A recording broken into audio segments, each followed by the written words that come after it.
அனைத்து உலக நாடுகளிலும் ஒலிபரப்பாகிக் கொண்டிருக்கும் உங்கள் இசை முரசு FM இணைய வானொலியின் ரமலான் வசந்தம் நிகழ்ச்சியில் உங்கள் விளம்பரம் மற்றும் ரமலான் வாழ்த்துக்களை வெளியிட தொடர்பு கொள்ளுங்கள். இயக்குனர் இசை முரசு FM, செல் 9080475780. இணையதள தேரிலேறி உலகெல்லாம் வலம்பெறும் இசை முரசு வானொலி. இது இதயங்களை இணைக்கும் வானொலி.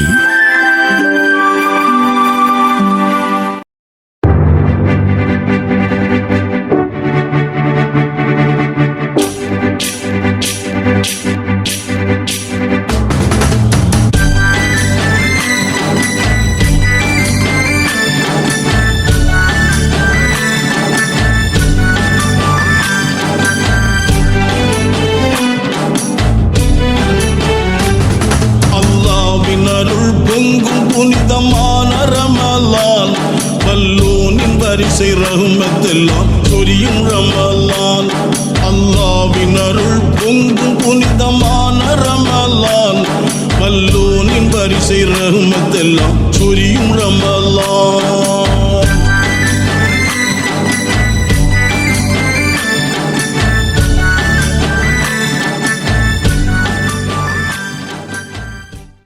இசை முரசு FM இணைய வானொலி நேயர்கள் அனைவருக்கும் நெஞ்சம் நிறைந்த சலாம். அஸ்ஸலாமு அலைக்கும்.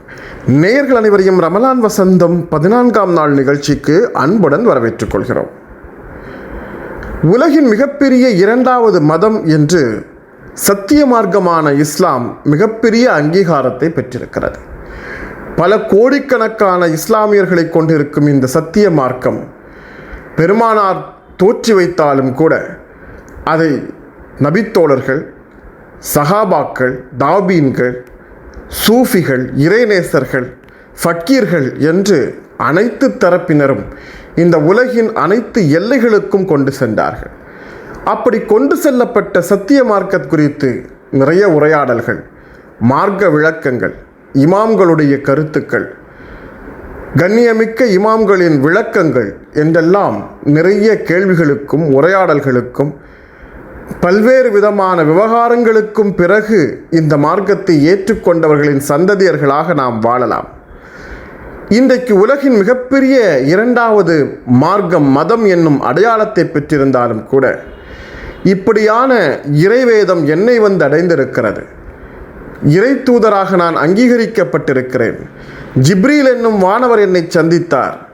இறைவனின் சத்திய வார்த்தைகள் என்னை சேர்ந்திருக்கிறது என்று சொன்ன மாத்திரத்தில் எந்த கேள்விகளுக்கும் இடமில்லாமல் சொன்ன வார்த்தையை அப்படியே ஏற்றுக்கொண்டு இஸ்லாத்தை தழுவிய முதல் இஸ்லாமியர்கள், என்றென்றும் வரலாற்று நாயகர்கள்.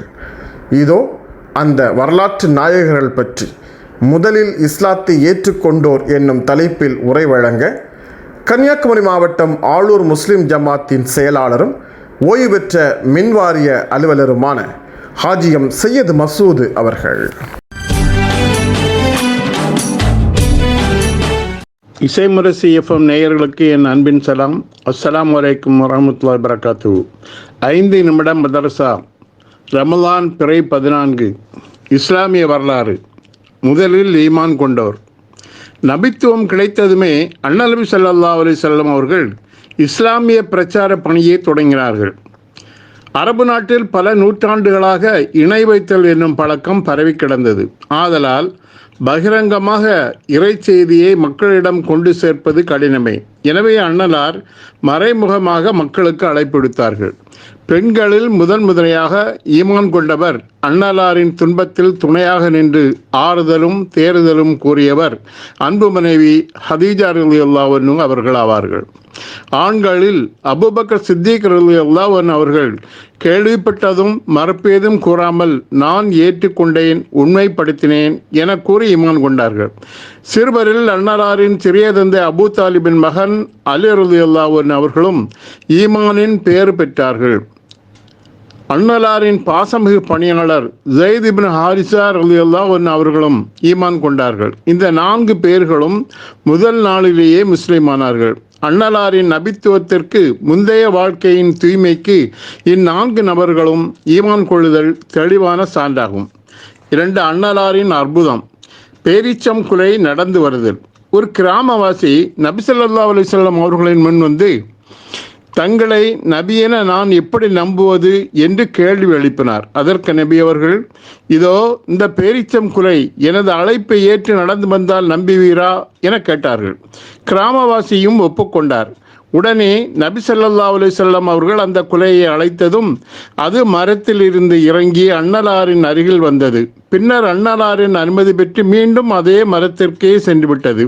இந்த அற்புதத்தை கண்ட கிராமவாசி முஸ்லிமானார். 3 ஒரு ஃபர்லை பற்றி. ஃபஜ்ர் தொழுதால் பாதுகாப்பு. எவர் ஃபஜ்ருடைய தொழுகையை நிறைவேற்றுகின்றாரோ அவர் அல்லாஹ்வின் பாதுகாப்பில் இருக்கின்றார் என்று நபி ஸல்லல்லாஹு அலைஹி வஸல்லம் அவர்கள் அருளினார்கள். ஒரு சுன்னத்தை பற்றி. கடன் நிறைவேற துவா. அண்ணலார் ஹஸரத் அலி ரலியல்லாஹு அன்ஹு அவர்களுக்கு கடனை நிறைவேற்றிட இந்த துவாவை கற்பித்தார்கள். அல்லாஹும்ம அக்ஃபினி பிஹலாலிக அன் ஹராமிக வ அக்னினி பிஃபضலிக அம்மன் சிவாக். பொருள், இரட்சகா, எனக்கு உனது ஹலாலான இரணத்தை வழங்கி ஹராமானவற்றிலிருந்து பாதுகாப்பாயாக. மேலும் உனது கருணையால் உன்னை தவிர பிறரிடத்தில் தேவையற்றவனாக ஆக்கிவிடுவாயாக. 5 ஒரு முக்கிய அமலின் சிறப்பு. மகிழ்வுடன் தர்மம் செய்யும் பொருளாளர். அண்ணல் நபி ஸல்லல்லாஹு அலைஹி வஸல்லம் அவர்கள் கூறினார்கள், நாணயமிக்க பொருளாளர் தர்மம் வழங்கும் இருவரில் ஒருவராவார். கருத்துரை. தர்மம் வழங்கும் இருவர் என்றால், ஒருவர் செல்வத்தை இன்னாருக்கு கொடு என்று முதலாளி கூறியதும் அதை அப்படியே செய்பவர்தான் நாணயமிக்கவர். இது போன்ற பொருளாளர்களையும் தர்மம் செய்பவராகவே நபி ஸல்லல்லாஹு அலைஹி வஸல்லம் அவர்கள் கூறினார்கள். 6 ஒரு பாவத்தை பற்றி.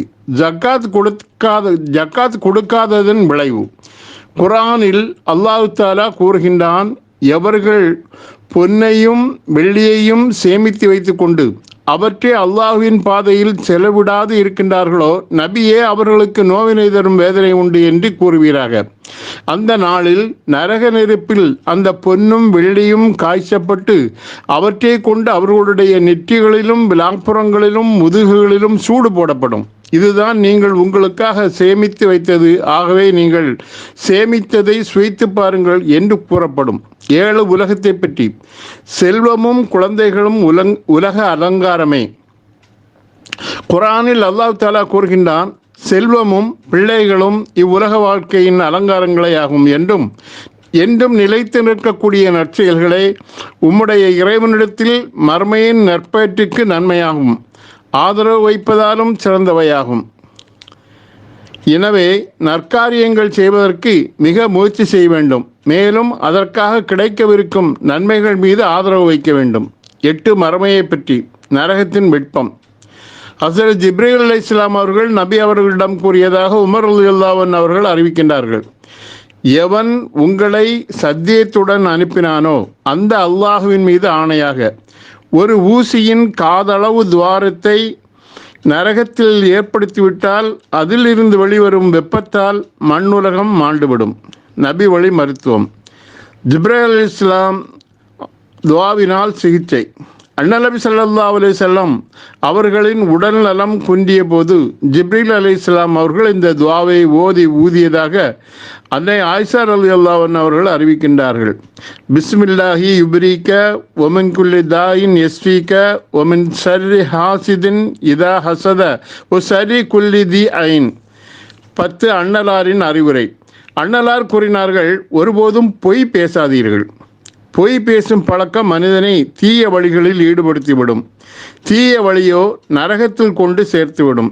மனிதன் பொய் பேசுவதையே பழக்கமாக்கி கொண்டால் பொய்யர்களின் பட்டியலில் இவர் பெயரை அல்லாஹ் எழுதிவிடுகின்றான். வாஹிர் தவானா அனில் ஹம்துலில்லாஹி ரப்பில் ஆலமீன்.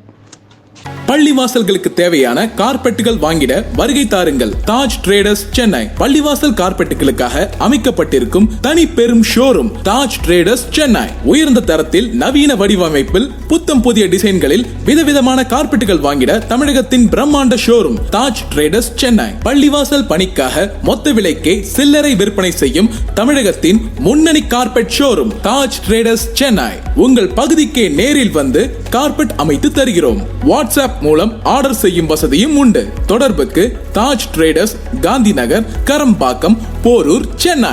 செல் 9444856770.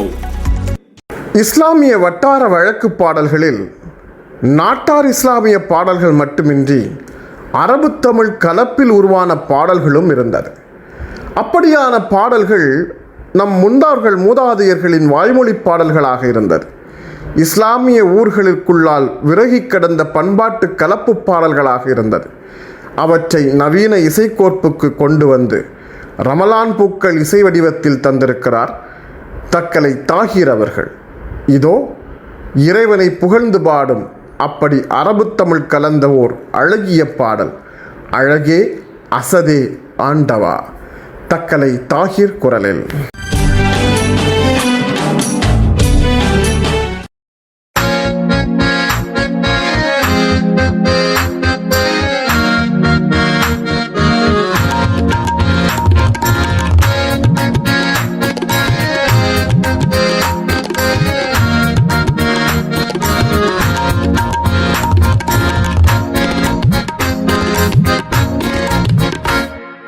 அஹதே அசலே ஆண்டவா, நல்வஹதே வழியே ஓடிவா, சதமாய் உன்னை சரணம் அடைந்தேன், சமதுல்லா அருள் கூட்டுவா. அஹதே அசலே ஆண்டவா.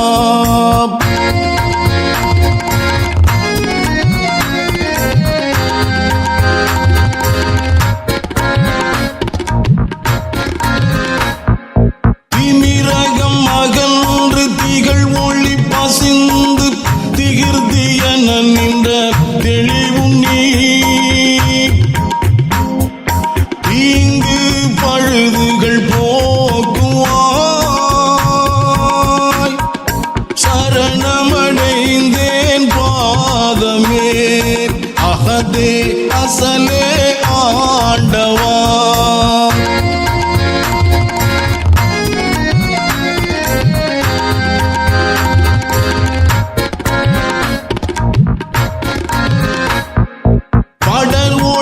இரண்டு பலம் வடி வகன்ற வடிவிரைவனே நாடினேன்,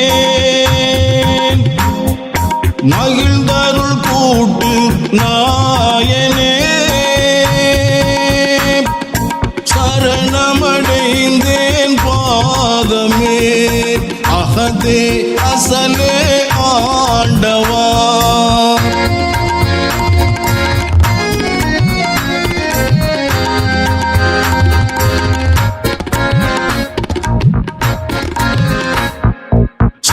ரவி தங்கும் தரளமில் உறைந்த உலகுயிர் சமைத்த தனியவா, சமயம் என நின்ற தூயவா, சரணமடைந்தேன் பாதமே, அஹதே அசலே ஆண்டவா.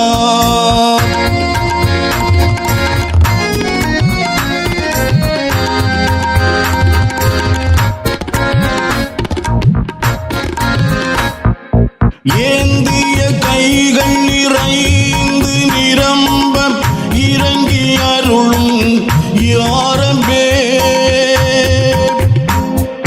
பிழைகள் பொறுக்கும் கபூரும் நீ, அருள்வாய் அர்ஹமர் ராஹிமீன், அஹதே அசலே ஆண்டவா, நல்வஹதே வழியே ஓடிவா, சதமாய் உன்னை சரணம் அடைந்தேன், சமதுல்லா அருள் கூட்டுவா, அஹதே அசலே ஆண்டவா.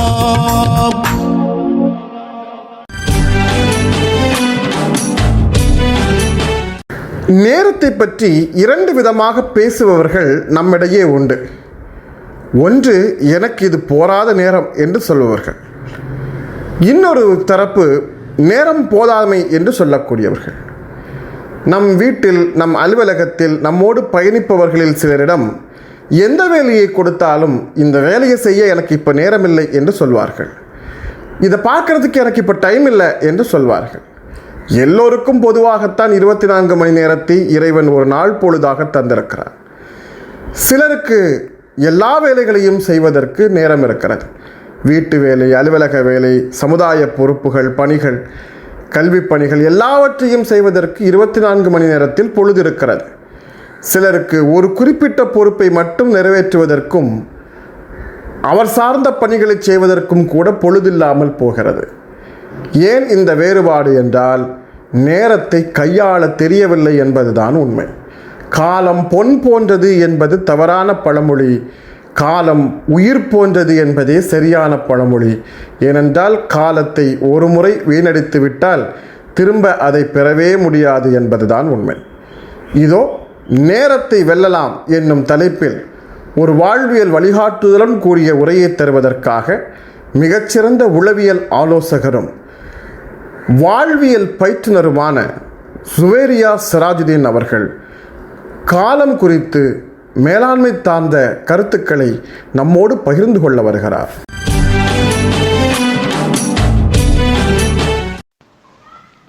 இசை முரசு இணைய வானொலி நேயர்கள் அனைவர்கள் மீதும் இறைவனின் சாந்தியும் சமாதானமும் என்றென்றும் நிறைந்திருக்கட்டுமாக.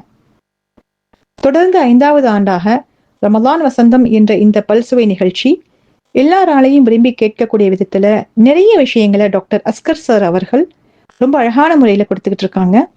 அவங்க எடுத்துக்கிற இந்த முயற்சிக்கு டாக்டர் அஸ்கர் சார் அவர்களுக்கும் அவங்களுடைய டீமுக்கும் ஜஸாக்குமுல்லாஹு ஹைர். நம்ம வாழ்க்கையில ரொம்ப வேல்யூபிளான விஷயம் என்னன்னு கேட்டா, சிலர் பணம்னு சொல்லுவாங்க, சிலர் நாலேஜ்ன்னு சொல்லுவாங்க, இன்னும் சிலர் ரிலேஷன்ஷிப்பை சொல்லுவாங்க, அதே மாதிரி சக்சஸ், ப்ராப்பர்ட்டிஸ், ஜாப், இப்படி ஒவ்வொருத்தவங்க ஒன்று சொல்லுவாங்க. ஆனா இது எல்லாத்தையும் விட அதிக வேல்யூபிளா ஒன்று இருக்கு. அதை ஒரு முறை இழந்தால் திரும்ப பெற முடியாது. அது நேரம், டைம். இன்று நான் பேச எடுத்திருக்கிற தலைப்பு மாஸ்டரிங் த கிளாக், நேரத்தை வெல்லுதல். நேரம் நம்ம எல்லாருக்குமே ஈக்குவலா தான் கொடுக்கப்பட்டிருக்கு. ஸ்டூடெண்டா இருந்தாலும், பிசினஸ் ஓனரா இருந்தாலும், ஒரு ஐகானிக் ஸ்போர்ட்ஸ் பர்சனா இருந்தாலும், பிஎம், சிஎம், இப்படி மிகப்பெரிய ஆளுமையாக இருந்தாலும், ஒரு ஹோம் மேக்கராக இருந்தாலும், எல்லாருக்குமே 24 hours தான். யாருக்கும் ஒரு செகண்ட் கூட டைம் கூடவோ குறையவோ கிடையாது.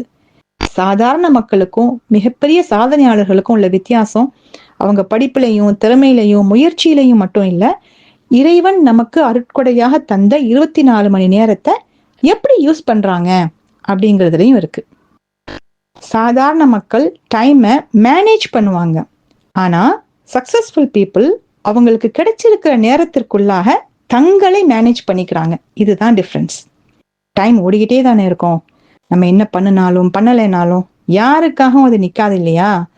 ஸோ நமக்கு கிடைக்கிற நேரத்துல நம்மளை கட்டுப்படுத்தி நம்முடைய ப்ரையாரிட்டியை ரெகுலரைஸ் பண்றதுல தான் நம்முடைய வெற்றி இருக்கு.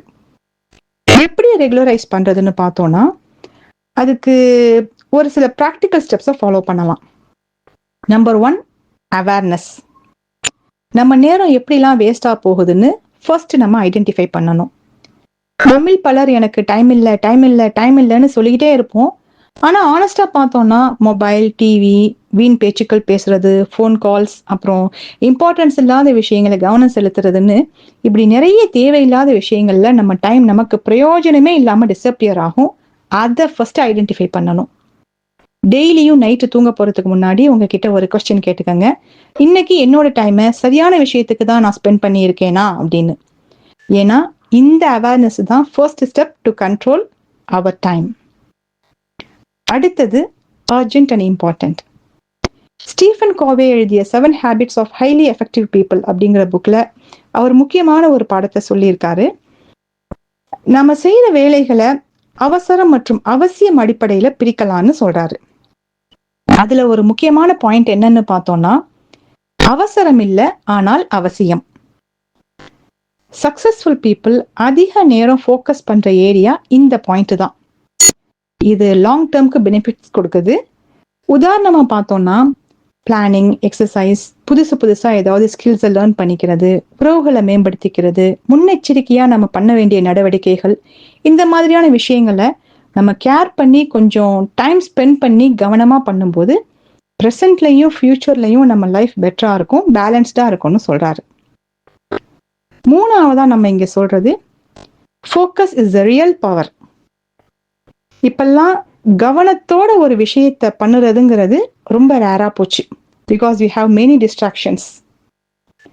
மாஸ்டரிங் த கிளாக் என்பது நிறைய வேலைகளை ஒரே நேரத்தில் செய்யறதில்ல, குறைவான ஆனால் முக்கியமான வேலைகளை நிறைவாக செய்யறது. ஒரு வேலையை செய்யும் போது அந்த வேலையை மட்டும் ஃபோக்கஸ்டாக செஞ்சோம்னா நிச்சயமா அது சக்சஸ்ஃபுல்லாக தான் வரும். கடைசி பாயிண்டா நான் சொல்ல விரும்புறது, discipline is the final key. பல நேரங்களில் படிக்க நிறைய இருக்கும், படிக்க தோணாது. வேலை நிறைய இருக்கும், வேலை பார்க்க தோணாது. எதுலேயுமே அவ்வளவா இன்ட்ரெஸ்டும் இருக்காது. இது எல்லாருக்குமே இருக்கிறது தான். இது ஒரு நார்மல் பிஹேவியர். ஆனால் இதையெல்லாம் ஒரு கமிட்மெண்ட்டாக எடுத்துக்கணும். நம்ம படிக்கிறதெல்லாம் இருக்குது இல்லை, இதெல்லாம் ஒரு கமிட்மெண்ட்டாக எடுத்துக்கணும், நாட் பேஸ்ட் ஆன் மூடு. அப்படி நம்ம கமிட்டடாக ஒரு நல்ல விஷயத்த, அது ஒரு சின்ன விஷயமா இருந்தாலும் தொடர்ந்து பண்ணிக்கிட்டு இருந்தோம்னா அது நிச்சயமா நமக்கு பெரிய ரிசல்ட் கொடுக்கும். Discipline saves time. நம்மளால நேரத்தை ஸ்டாப் பண்ணவோ, ரிவைண்ட் பண்ணவோ, ஸ்டோர் பண்ணவோ முடியாது. ஆனா ஒன்று பண்ண முடியும் ஃபார் ஷுர், எப்படி செலவிடுவது, ஹவு டு ஸ்பெண்ட் இட். இன்னைக்கு ஒரு உறுதிமொழி எடுத்துப்போம். நம்ம டைம் எப்படி போகிறதுங்கிறதுல அவேரா இருப்போம், அவசியத்திற்கு முக்கியத்துவம் கொடுப்போம், ஆழ்ந்த கவனம் நம்ம செயல்ல இருக்கட்டும், டிசிப்ளினா இருப்போம். நம்ம நேரத்தை வெல்றதுனால நம்ம லைஃபை நம்ம பெட்டரா டிசைன் பண்ண முடியும் இன்ஷா அல்லாஹ். அல்லாஹ்வுடைய அருளால இந்த ரமலான் மாதத்துடைய ஒவ்வொரு நேரத்தையும் நம்ம எஃபெக்டிவா யூஸ் பண்ணி உண்மையிலையும் மறுமையிலையும் வெற்றி அடைகிறதுக்கு நம்ம கேட்ட இந்த விஷயங்கள் பயனுள்ளதாக இருக்கணும்னு நான் துஆ செய்றேன். அஸ்ஸலாமு அலைக்கும் வரஹ்மத்துல்லாஹி வபரகாத்துஹு. ஆயிஷா, சென்னையில ஒரு ப்ராப்பர்ட்டி வாங்க போறேன். டாக்குமெண்ட்ஸ் எல்லாம் கிளியரா இருக்கான்னு எப்படி கன்ஃபார்ம் பண்றதுனே தெரியல.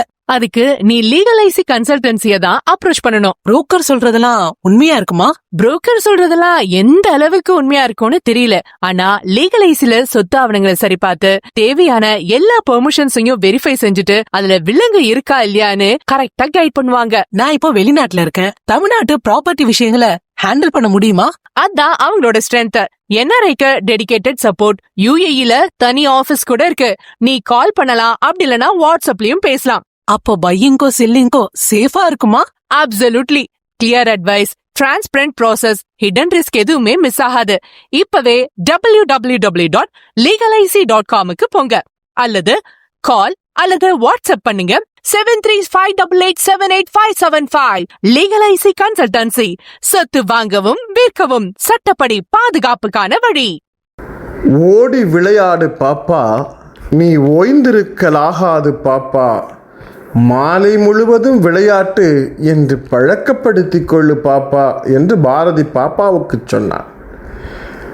விளையாட்டுக்கள் உடலுக்கும் உள்ளத்திற்கும் ஆரோக்கியம் தரக்கூடியது என்று சொல்லியிருக்கிறோம்.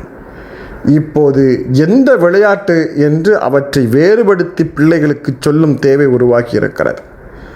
விளையாட்டுக்களின் வழியாக மிகப்பெரிய ஆபத்துக்களை நம் பிள்ளைகள் சந்தித்து கொண்டிருக்கிறார்கள். அனைத்தும் டிஜிட்டலைஸ் செய்யப்பட்ட சூழலில் கேஜெட் மற்றும் வீடியோ கேம் அடிக்டர்களாக நம் பிள்ளைகள் மாறிக்கொண்டிருக்கும் சூழலில் ஃப்ரீ ஃபயர் என்னும் ஒரு விதமான விளையாட்டு இணையத்தின் வழியாக மிகப்பெரிய நெருக்கடிகளை, மிகப்பெரிய மோசமான விளைவுகளை நம் பிள்ளைகள் மத்தியில் ஏற்படுத்திவிட்டது. இதோ இந்த ஃப்ரீ ஃபயர் என்னும் விளையாட்டிற்கு அடிமைத்தனமாகும் பிள்ளைகள் குறித்தும் அதனால் ஏற்படும் பாதிப்புகள் பற்றியும் ஒரு அழகான சமூக விழிப்புணர்வு வானொலி நாடகத்தை தருகிறார்கள் குளச்சல் ஓரியன்ட் மெட்ரிக் பள்ளி மாணவர்கள்.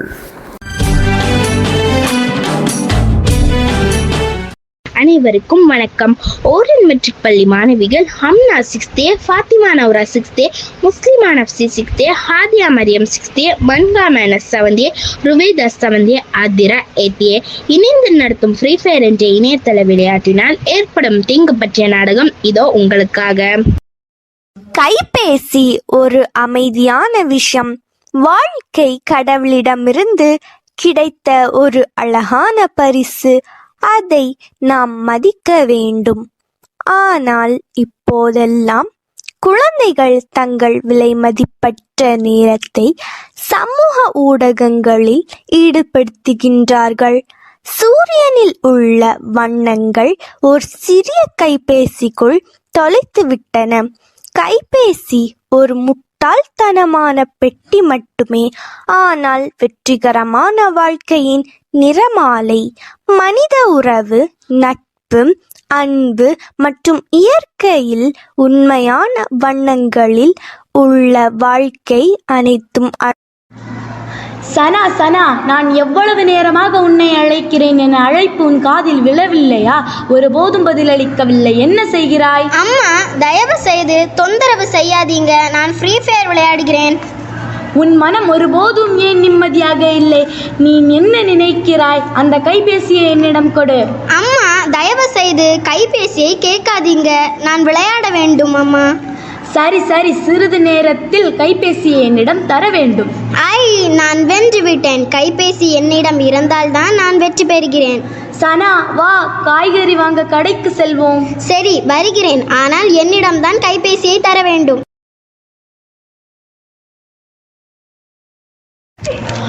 ஓ என் கடவுளே, நான் உன்னிடம் சொன்னேன், சாலையில் நடக்கும்போது கைபேசியை பயன்படுத்தக்கூடாது என்று எப்போதும் கூறுவேன். இப்போது பார்த்தால் கைபேசியை கீழே போட்டு விட்டாய். ஐயோ மகனே, உனக்கு வலிக்குதா? எழுந்திரு மகனே, இங்கே கொஞ்சம் தண்ணீர் குடி. பரவாயில்லை அம்மா, நான் நன்றாக இருக்கிறேன். மகளே, பரபரப்பான சாலையில் கவனமாக இரு. கவனம் தேவையா? யார் கவனமாக இருக்க வேண்டும்? நீயும் உன் மகனும் தான்.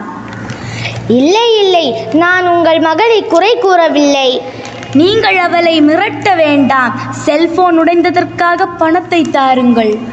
அமைதியாக இரு. தயவு செய்து நிறுத்து. கோபப்பட வேண்டாம். எல்லாம் முன்னால் தான். இப்போது ஒரு அடி தரப்போகிறேன். அடிக்காதீங்க. அவள் பயந்து போயிருக்கிறாள். என் வீடு அருகில் இருக்கிறது. உங்களை ஒரு கப் தேநீர் அருந்த அழைக்க ஆசைப்படுகிறேன். ஓ, உண்மையில் நான் அவசரமாக வீட்டுக்கு செல்கிறேன். என்னால் முடியாது. தயவு செய்து வேண்டாம் என்று சொல்லாதீங்க. உங்க அழகான சின்ன பொண்ணு எனக்கு ரொம்ப பிடிக்கும். என் வீட்டுக்கு வாருங்கள். இப்போது வரவில்லை. ஐயோ, என்ன இது? உங்கள் மகளின் கைகள் எப்போதும் நடுங்கிக் கொண்டே இருக்கின்றது. நான் கேட்கும் கேள்விக்கும் சரியாக பதிலளிக்கவில்லை. ஏதோ ஒருவித குழப்பத்தில் இருப்பதாக தோணுகிறது.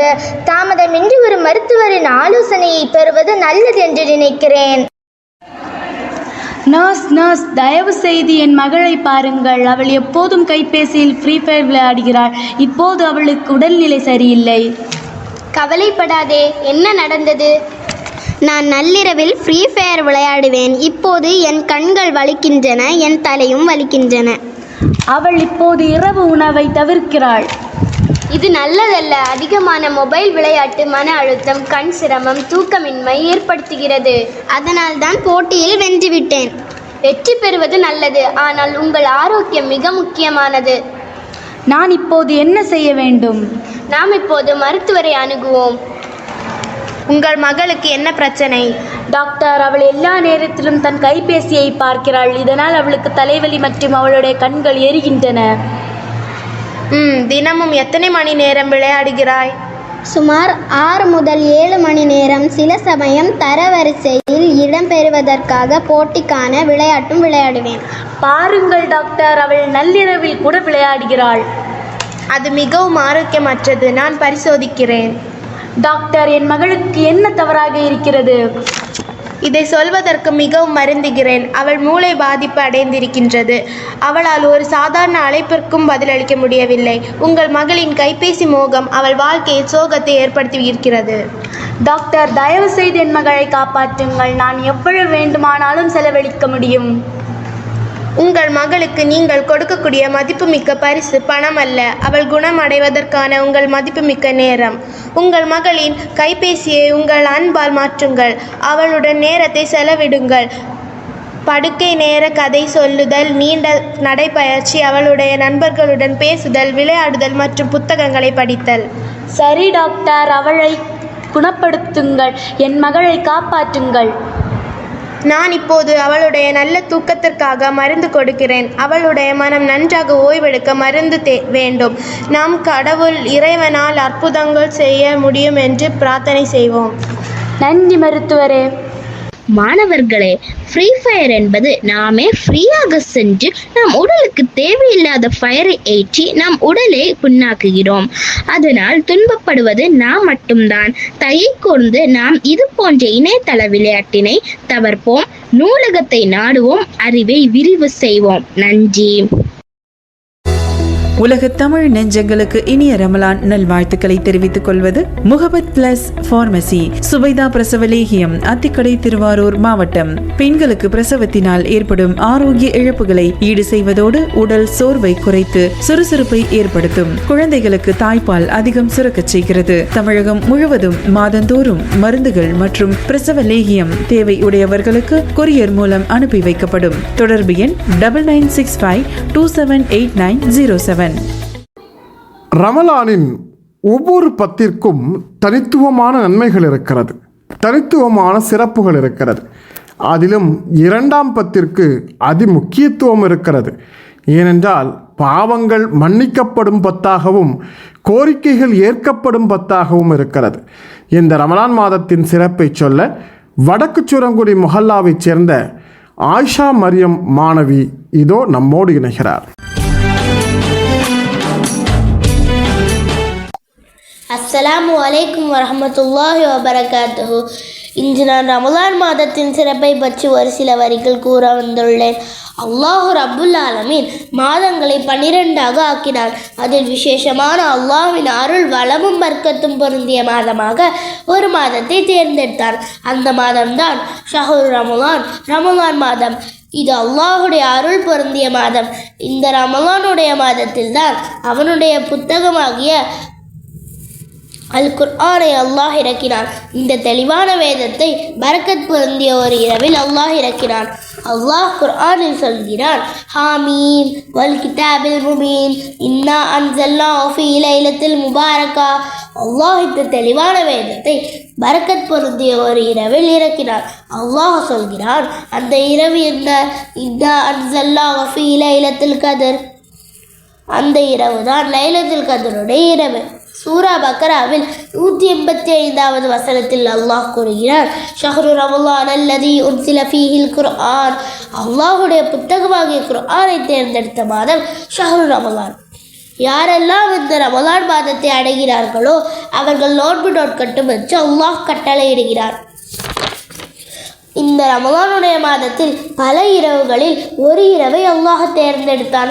அந்த இரவில் 1000 மாதங்களை விட சிறந்த கூலியை அல்லாஹ் கொடுத்தான்.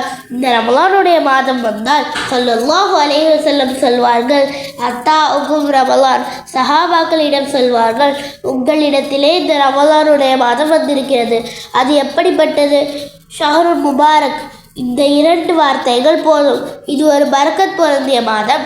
இதோடைய முழு கூலியையும் இந்த 2 வார்த்தையில் அடங்கிவிட்டது. இந்த ரமலானுடைய மாதம் வந்துவிட்டால் சொர்க்கத்தின் கதவுகள் திறக்கப்பட்டு நரகத்தின் கதவுகள் மூடப்படுகிறது. ஷைத்தான் விலகிடப்படுகிறார்.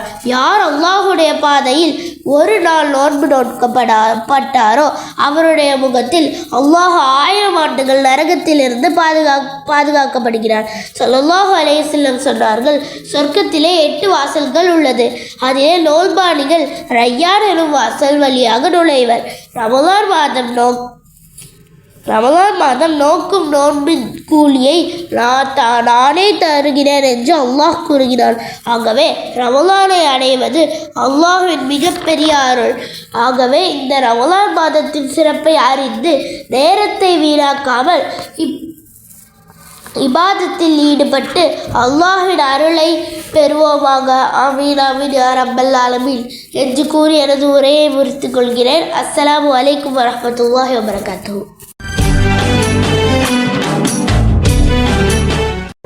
காலை எழுந்ததும் கல்வி, பின்பு கனிவு கொடுக்கும் நல்ல பாட்டு, மாலை முழுவதும் விளையாட்டு என்று வழக்கப்படுத்திக் கொள்ளு பாப்பா என்று பாரதி ஒரு நாள் பொழுதில் செய்ய வேண்டியவற்றை குழந்தைக்கு சொன்னால், இசைமுரசு நாவூர் அனிஃபா பாங்கின் ஓசை கேட்கும் முன்னே பாப்பா எழுந்திடு, கண்ணை பாப்பா எழுந்திடு. சுபுகு தொழுகை முடித்த பிறகு பாடம் படித்திடு, கண்ணை பாடம் படித்திடு என்று இஸ்லாமிய குழந்தைகளுக்கு அவர் ஒரு வாழ்வியல் போதனையை தருகிறார். இவையெல்லாம் குழந்தைகள் இலக்கியமாக கருதப்படுகிறது. எப்படி தமிழில் குழந்தைகள் இலக்கியம் உலக நாடுகள் முழுக்க பல்கி பெருகி வளர்ச்சி பெற்று வந்ததோ, அப்படி இஸ்லாமிய குழந்தை இலக்கியங்களும் சிறப்பு பெற்றிருக்கிறது. அவை குறித்து போதுமான அளவு பேசப்படவில்லை என்பதே உண்மை. இதோ இஸ்லாமிய குழந்தை இலக்கியங்கள் பற்றி பேசப்படாத தலைப்புகளை பேசுகிறார் குளச்சல் ஆசிம் அவர்கள். அறிய வேண்டிய அரிய தகவலாக. அஸ்ஸலாமு அலைக்கும். இசை முரசு எஃப்எம் ரமலான் வசந்தம் நிகழ்ச்சியில் அறிய வேண்டிய அரிய தகவல்கள் பகுதியில் நாம் இன்று பார்க்க இருப்பது இஸ்லாத்தில் குழந்தை இலக்கியம் எனும் பகுதி குறித்து.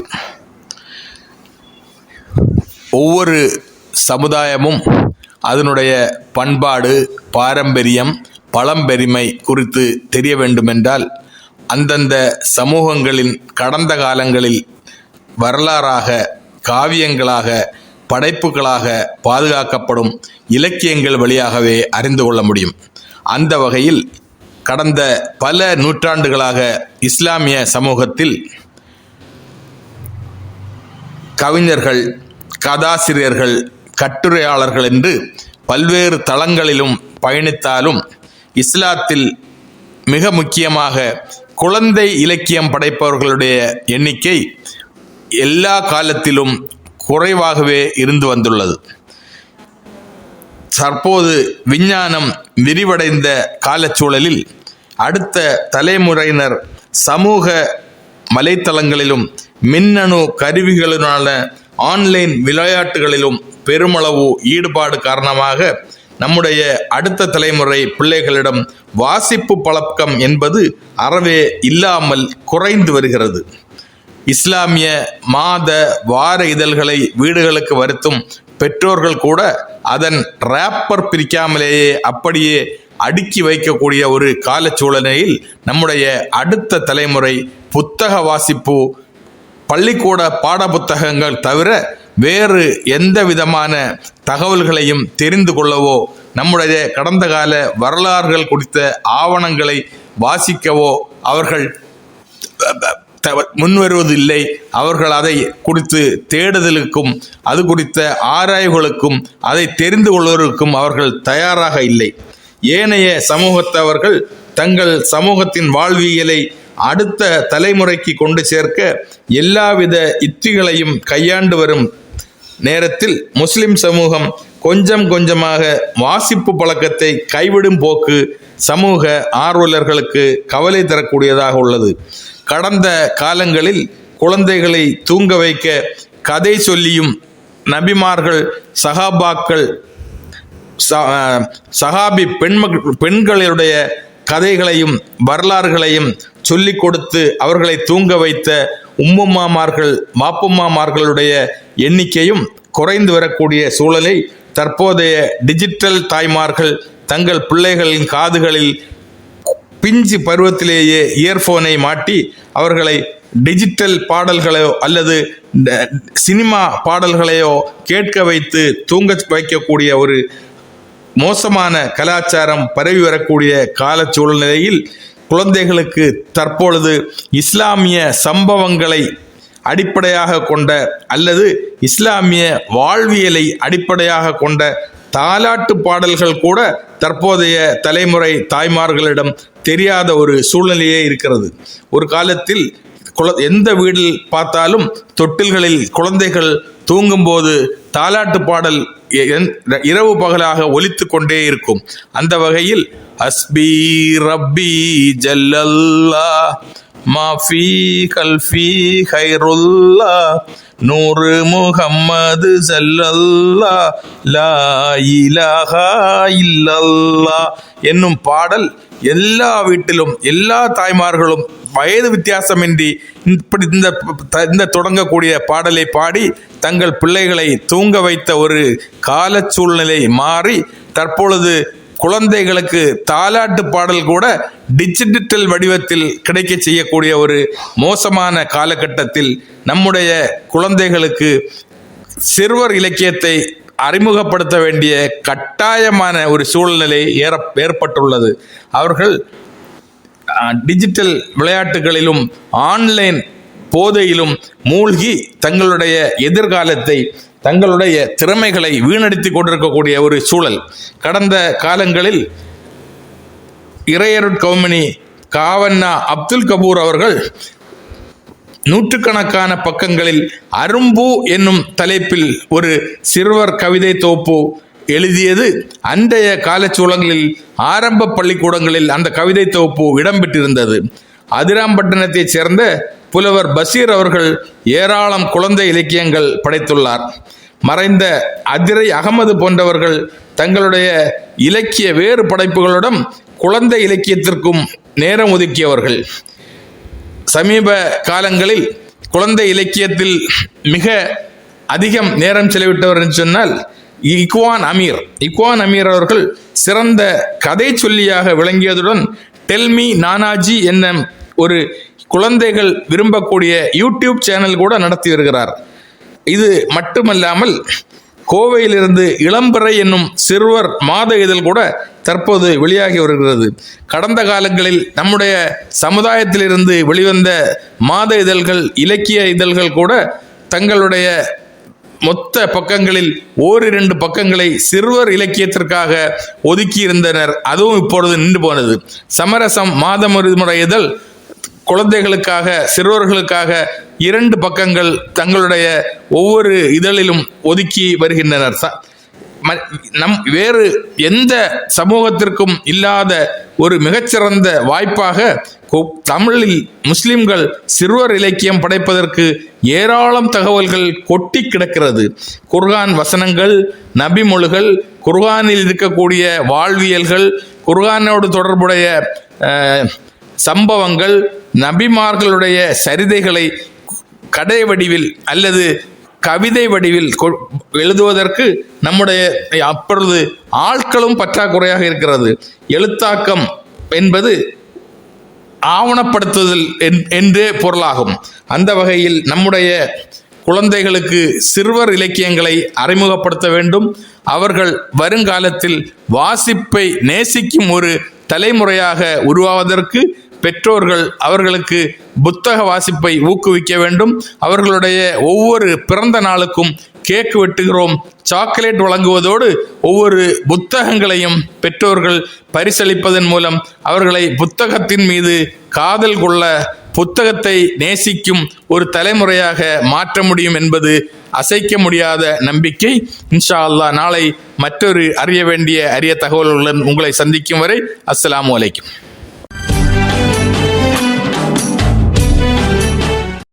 ஈரான் மீது இஸ்ரேல் மற்றும் அமெரிக்க படையினர் ஏற்படுத்திய தாக்கம், அதைத் தொடர்ந்து ஈரான் அமெரிக்கா மீது நடத்திய தாக்குதல், இதை ஒட்டி உலக நாடுகள் முழுக்க ஏற்பட்டிருக்கும் போர் பதற்றம், நம் வீட்டு பிள்ளைகள், தகப்பன்கள், சகோதரர்கள், கணவன்கள் வெளிநாடுகளில் பிழைப்பிற்காக ஒன்றி இருக்கிறார்கள்.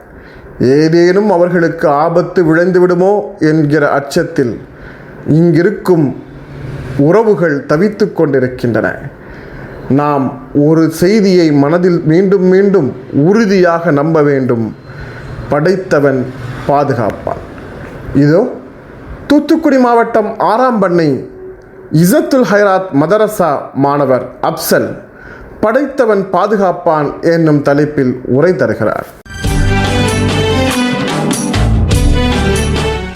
அஸ்ஸலாமு அலைக்கும் வரஹ்மத்துல்லாஹி வபரகாத்துஹு.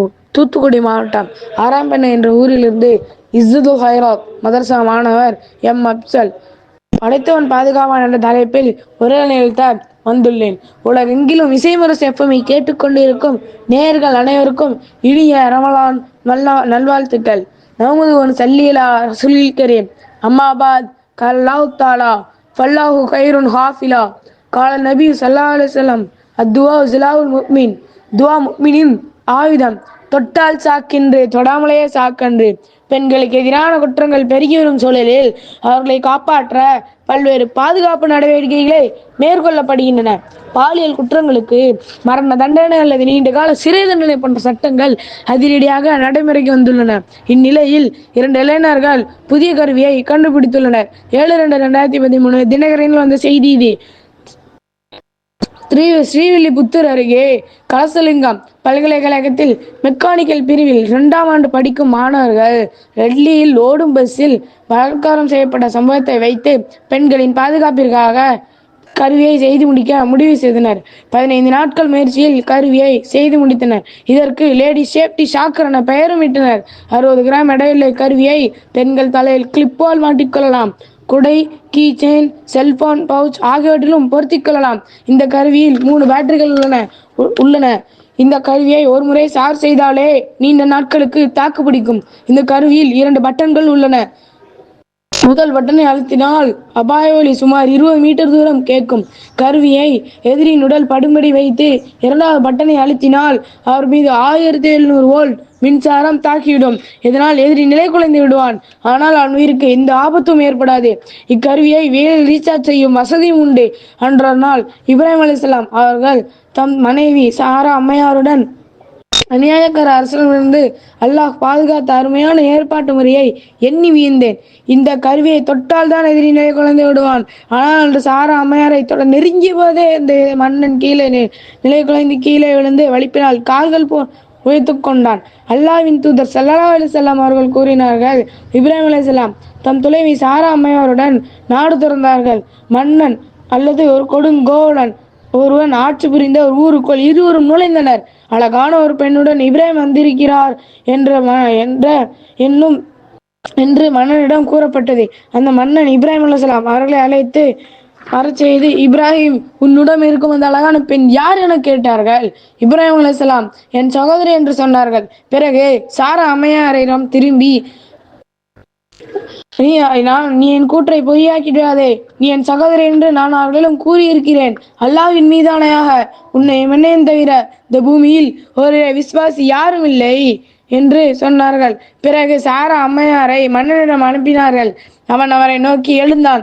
பிறகு சாரா அம்மையார் எழுந்து உளுச் செய்து தொழுதுவிட்டு, இறைவா, நான் உன்னையும் உன் தூதரையும் நம்பிக்கை கொண்டிருந்தால் எனது பெண்மை எனது கணவரை தவிர மற்றவர்களும் ஆட்கொள்ள விடாதே என்று பிரார்த்தித்தார்கள். உடனே அவன் கீழே விழுந்து வலிப்பினால் கால்கள் வைத்து கண்டான். மண்ணின் நிலையை கண்ட சாரா அலைஹிஸ்ஸலாம், இவன் செத்து விட்டால் நான் தான் இவனை கொன்றேன் என்று மக்கள் கூறுவார்கள் என்ற உடனே அவன் பழையவழிகளுக்கு திரும்பினான். மறுபடியும் மன்னன் சாரா அம்மையாரை நோக்கி வந்தான். சாரா அம்மையார் மீண்டும் தொழுதுவிட்டு, இறைவா, நான் உன்னையும் உன் தூதரையும் நம்பிக்கை கொண்டிருந்தால் எனது பெண்மை எனது கணவரை தவிர மற்றவர்களும் ஆட்கொள்ள விடாது என்று கூறியவுடன் அவன் கீழே விழுந்து வலிப்பினால் கால்கள் வைத்து கொண்டான். இவன் செத்து விட்டால் நான் தான் இவனை கொன்றேன் என்று மக்கள் கூறுவார்கள் என பிரார்த்தித்தார்கள். இப்பொழுது மன்னன் பழைய நிலைக்கு திரும்பினான். இப்படி மன்னன் 2 அல்லது 3 முறை விழுந்து எழுந்தான். அல்லாஹ்வின் மீதானையாக என்னிடம் ஒரு ஷைத்தானைத்தான் அனுப்பியிருக்கிறீர்கள். எனவே இவரை இப்ராஹிமிடம் அழைத்துச் செல்லுங்கள். இவருக்கு பணிப்பெண்ணான ஹாஜரை கொடுங்கள் என்று அவர்களிடம் கூறினான். சாரா அம்மையார் இப்ராஹிம் அலைஹிஸ்ஸலாம் அவர்களிடம் திரும்பி வந்து, அல்லாஹ் அந்த மன்னனை வீழ்த்தி நமக்கு பணிபுரிய ஒரு பணிப்பெண்ணையும் தந்து விட்டான். இது உங்களுக்கு தெரியுமா? புகாரி ஷெரீப். அந்த இளைஞர்களின் கருவிக்கும் சாரா அம்மையாரின் சம்பவத்திற்கும் ஒரு பொருத்தம் உண்டு. ஷாக் அடிக்கவும் வேண்டும், சாகவும் கூடாது என்பதுதான். அஸ்ஸலாமு அலைக்கும் வரஹ்மத்துல்லாஹி வபரகாத்துஹு. அரசியல், சினிமா, வர்த்தகம் எல்லாம் அழகாய் கொண்டு சேர்த்திட mega digital flex and banner. திருமண விளம்பரம், ஓர்டிங் போர்டுகள், உடனடி பேனர்கள் செய்திட mega digital flex and banner. Mega digital flex and banner, mount road, Adyar, Koyambedu மற்றும் திருவொற்றியூர். போன் 9400074466. சரியான நேரத்தில் சரியான முடிவை எடுக்காததால் ஒரு நாட்டின் அரசாட்சி முதல் ஒரு குடும்பத்தின் இல்வாழ்க்கை வரை கவிழ்ந்திருக்கிறது. சரியான நேரத்தில் எடுக்கும் சரியான முடிவு மிக முக்கியத்துவம் வாய்ந்தது. நான் என்ன முடிவெடுக்கிறதுனே தெரியலை என்று தன்னினாலே நொந்து கொள்ளக்கூடியவர்களை நாம் பல இடங்களில் பார்த்திருப்போம். பதற்றத்தில் எடுக்கக்கூடிய முடிவுகள், தெளிவில்லாமல் எடுக்கப்படக்கூடிய முடிவுகள், அசாதாரணமான மனநிலையில் எடுக்கக்கூடிய முடிவுகள் சில வேளைகளில் நமக்கு பாதகங்களை விளைவித்து விடலாம். சரியான முடிவை சரியான நேரத்தில் சரியாக எப்படி மேற்கொள்வது, இதோ டிசிஷன் மேக்கிங் என்னும் தலைப்பில் உரை வழங்குவதற்காக தொடர்ச்சியாக ரமலான் மாதம் முழுக்க உளவியல் சார்ந்த, மனநலம் சார்ந்த, பயிற்சி சார்ந்த பல்வேறு தகவல்களை நமக்கு வழங்கி வரும் உளவியல் ஆலோசகர் பானு அப்துல்லா அவர்கள். இசை முரசு இணை நேயர்கள் அனைவருக்கும் அஸ்ஸலாமு அலைக்கும் வரஹ்மத்துல்லாஹி வபரகாத்துஹு. ரமதான் வசந்த நிகழ்ச்சிக்காக உங்களுக்கு முன்னால் பல தடவை நம்ம யோசிச்சு பார்த்துருக்கோம், நான் அந்த சமயத்துல இந்த டிசிஷன் எடுத்திருக்க கூடாது. இந்த மாதிரி கேள்வி உங்களுக்குள்ள வருதா? அந்த மாதிரி சமயத்துல நம்ம முட்டாள் மாதிரி நமக்கு தெரியுமா? பெரும்பாலும் தப்பா முடிவு எடுக்கிறது அறிவு இல்லாததுனால இல்ல, மனநிலை சரியில்லாத நேரத்துல எடுக்கிறதுனால தான். டிசிஷன் மேக்கிங் ஏன் தப்பா போகுது தெரியுமா? அதுக்கு என்ன காரணம் தெரியுமா? நம்ம டெய்லி வாழ்க்கையில அதை எப்படி ரெடியூஸ் பண்ணலாங்கிற கிளாரிட்டி கொடுக்கணும். பர்ஃபெக்ட் டிசிஷன் கிடையாது, பெட்டர் டிசிஷன் மட்டும்தான் பாசிபிள். நம்மளோட முதல் காரணம் எமோஷன் ஓவர்லோடு. கோவம், பயம், ஆசை, கவலை இந்த மாதிரி ஸ்டேட்ல மூளை ஷார்ட்கட் எடுக்கும். லாஜிக் ஆஃப் ஆயிரும், இம்பல்ஸ் ஆன் ஆயிடும். அதனாலதான் கோவத்துல பேசின வார்த்தையும் பயத்துல எடுத்த முடிவு பின்னாடியும் ரிக்ரெட் ஆகுது. ரெண்டாவது அர்ஜென்சி இல்யூஷன் சொல்லுவாங்க. இப்ப இல்லைன்னா எப்பவுமே கிடைக்காது. இது மனசு கிரியேட் பண்ற ஒரு ப்ரெஷர். எக்ஸாம்பிள் பாத்தீங்கன்னா ஆஃபர்ஸ் இன்றைய கடைசி, இன்னும் ஒரு வாரமே உள்ளது, 4 ஸ்டாக்களே உள்ளது, இந்த மாதிரி எல்லாம் கொடுக்கும்போது இப்ப விட்டுட்டோம்னா கிடைக்காதோ, அந்த மாதிரி ஒரு அந்த அர்ஜென்சி இல்யூஷன் சொல்லுவாங்கல்ல, அது மாதிரி. இதே மாதிரி ரிலேஷன்ஷிப்ல, கெரியர் மூவ்ஸ் எல்லா இடத்துலயும் இந்த ட்ராப் ஒர்க் அவுட் ஆகுங்க. காமா இருந்தோம்னா ரிஜெக்ட் பண்ண டிசிஷனை பேனிக்ல அக்செப்ட் பண்ணுவோம். மூணாவது பாஸ் கண்டிஷனிங் சொல்லுவாங்க. சின்ன வயசுலேருந்து கிரிட்டிசைஸ் பண்ணியே வளர்க்கப்பட்ட குழந்தைங்க, கண்ட்ரோல் பண்ண குழந்தைங்க, ஃபெயிலியர் ஃபியர் இருக்கிற குழந்தைங்க, அவங்க எல்லாரும் அடல்ஹுட் ஆகும்போது அந்த அப்ரூவல் பேஸ்டு டிசிஷன் எடுப்பாங்க. அவங்க என்ன சொல்லுவாங்கன்னு யோசிக்க ஆரம்பிச்சோடனையும் அவங்களுக்கு செல்ஃப் இன்ட்ரெஸ்ட் காணாம போயிடும். ஒரு டிசிஷன் எடுக்கிறதுக்கு முன்னாடி தினமும் 3 கொஸ்டின் பாஸ் ப்ராக்டிஸ்ன்னு சொல்லுவாங்க, லைக் பாஸ் ப்ராக்டிஸ்ன்னு சொல்லுவாங்க. 2 நிமிஷம் தான். ஸோ ஃபர்ஸ்ட் கேள்வி, நான் இப்போ எமோஷனலாக இருக்கேனா?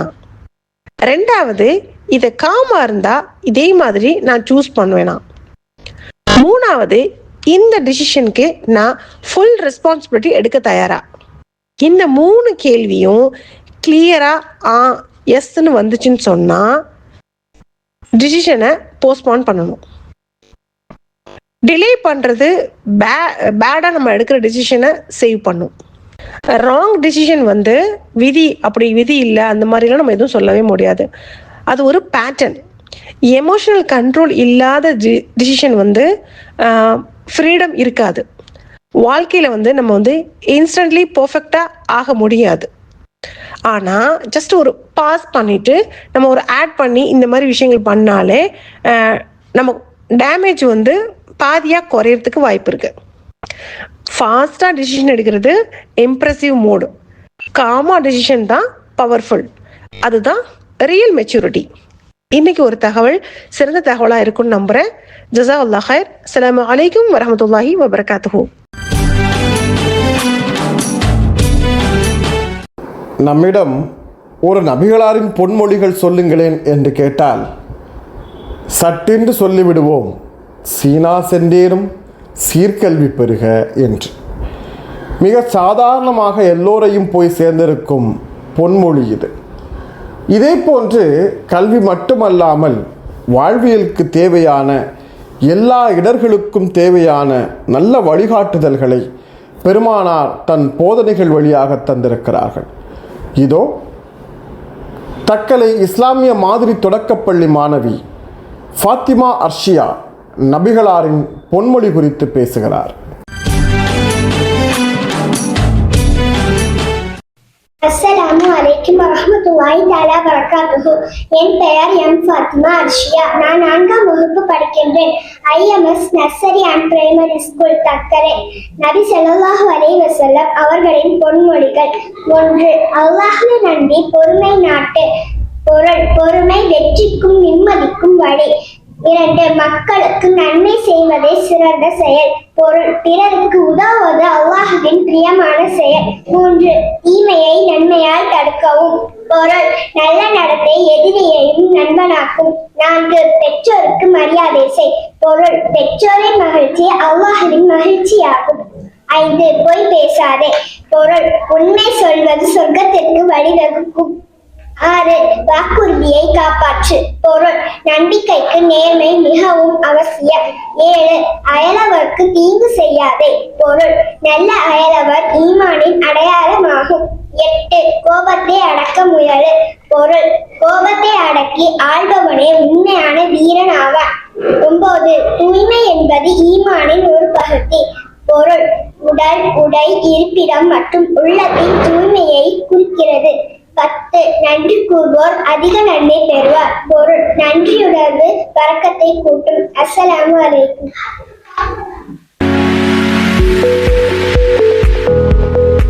Ruby silks and readymades. சிறியவர்கள் முதல் பெரியவர்கள் வரை நீங்கள் விரும்பிய ஆடைகளை வாங்கிட வருகை தாருங்கள்.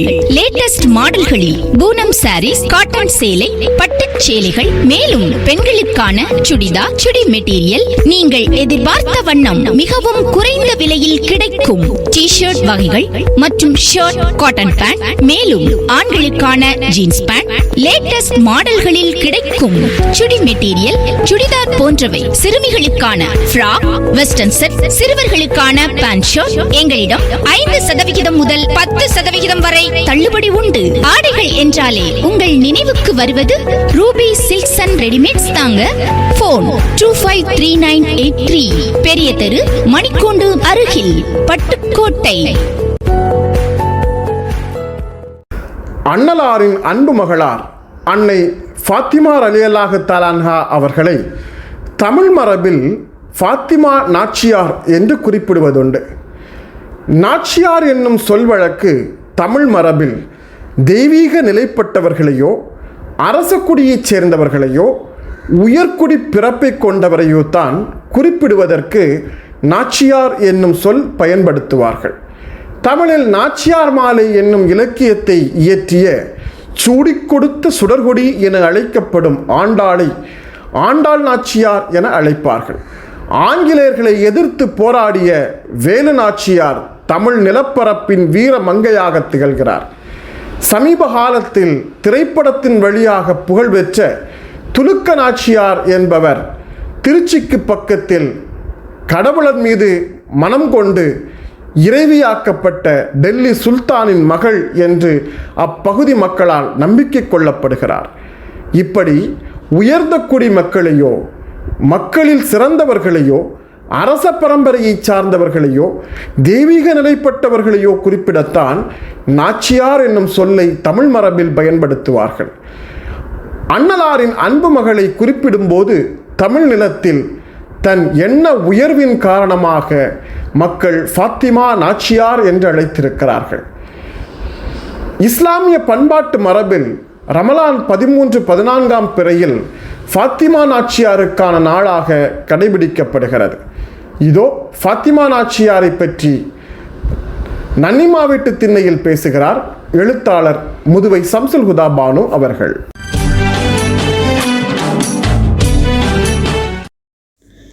இசைமுரசு எஃப்எம் இணைய வானொலி அன்பு நேயர்கள் அனைவருக்கும் அஸ்ஸலாமு அலைக்கும் வரஹ்மத்துல்லாஹி வபரகாத்துஹு. இன்னைக்கு நோன்பு 14 ஆயிடுச்சுமா. இன்றைக்கி ராவு பாத்திமுத்து நாச்சியாருக்கு யாசின் ஓதி துவா செய்யணும். கண்மணி நாயங்களோட ஈர துண்டுண்டு சொல்லுவாங்க. பாத்திமா நாச்சியார் நோன்பு 14 பாப்பி நாச்சிற்கு மவுத்துண்டு சொல்கிறாங்க. இன்னா லில்லாஹி வ இன்னா இலைஹி ராஜிஊன். அந்த காலத்தில் என்னோட நன்னி சொல்லிச்சான்.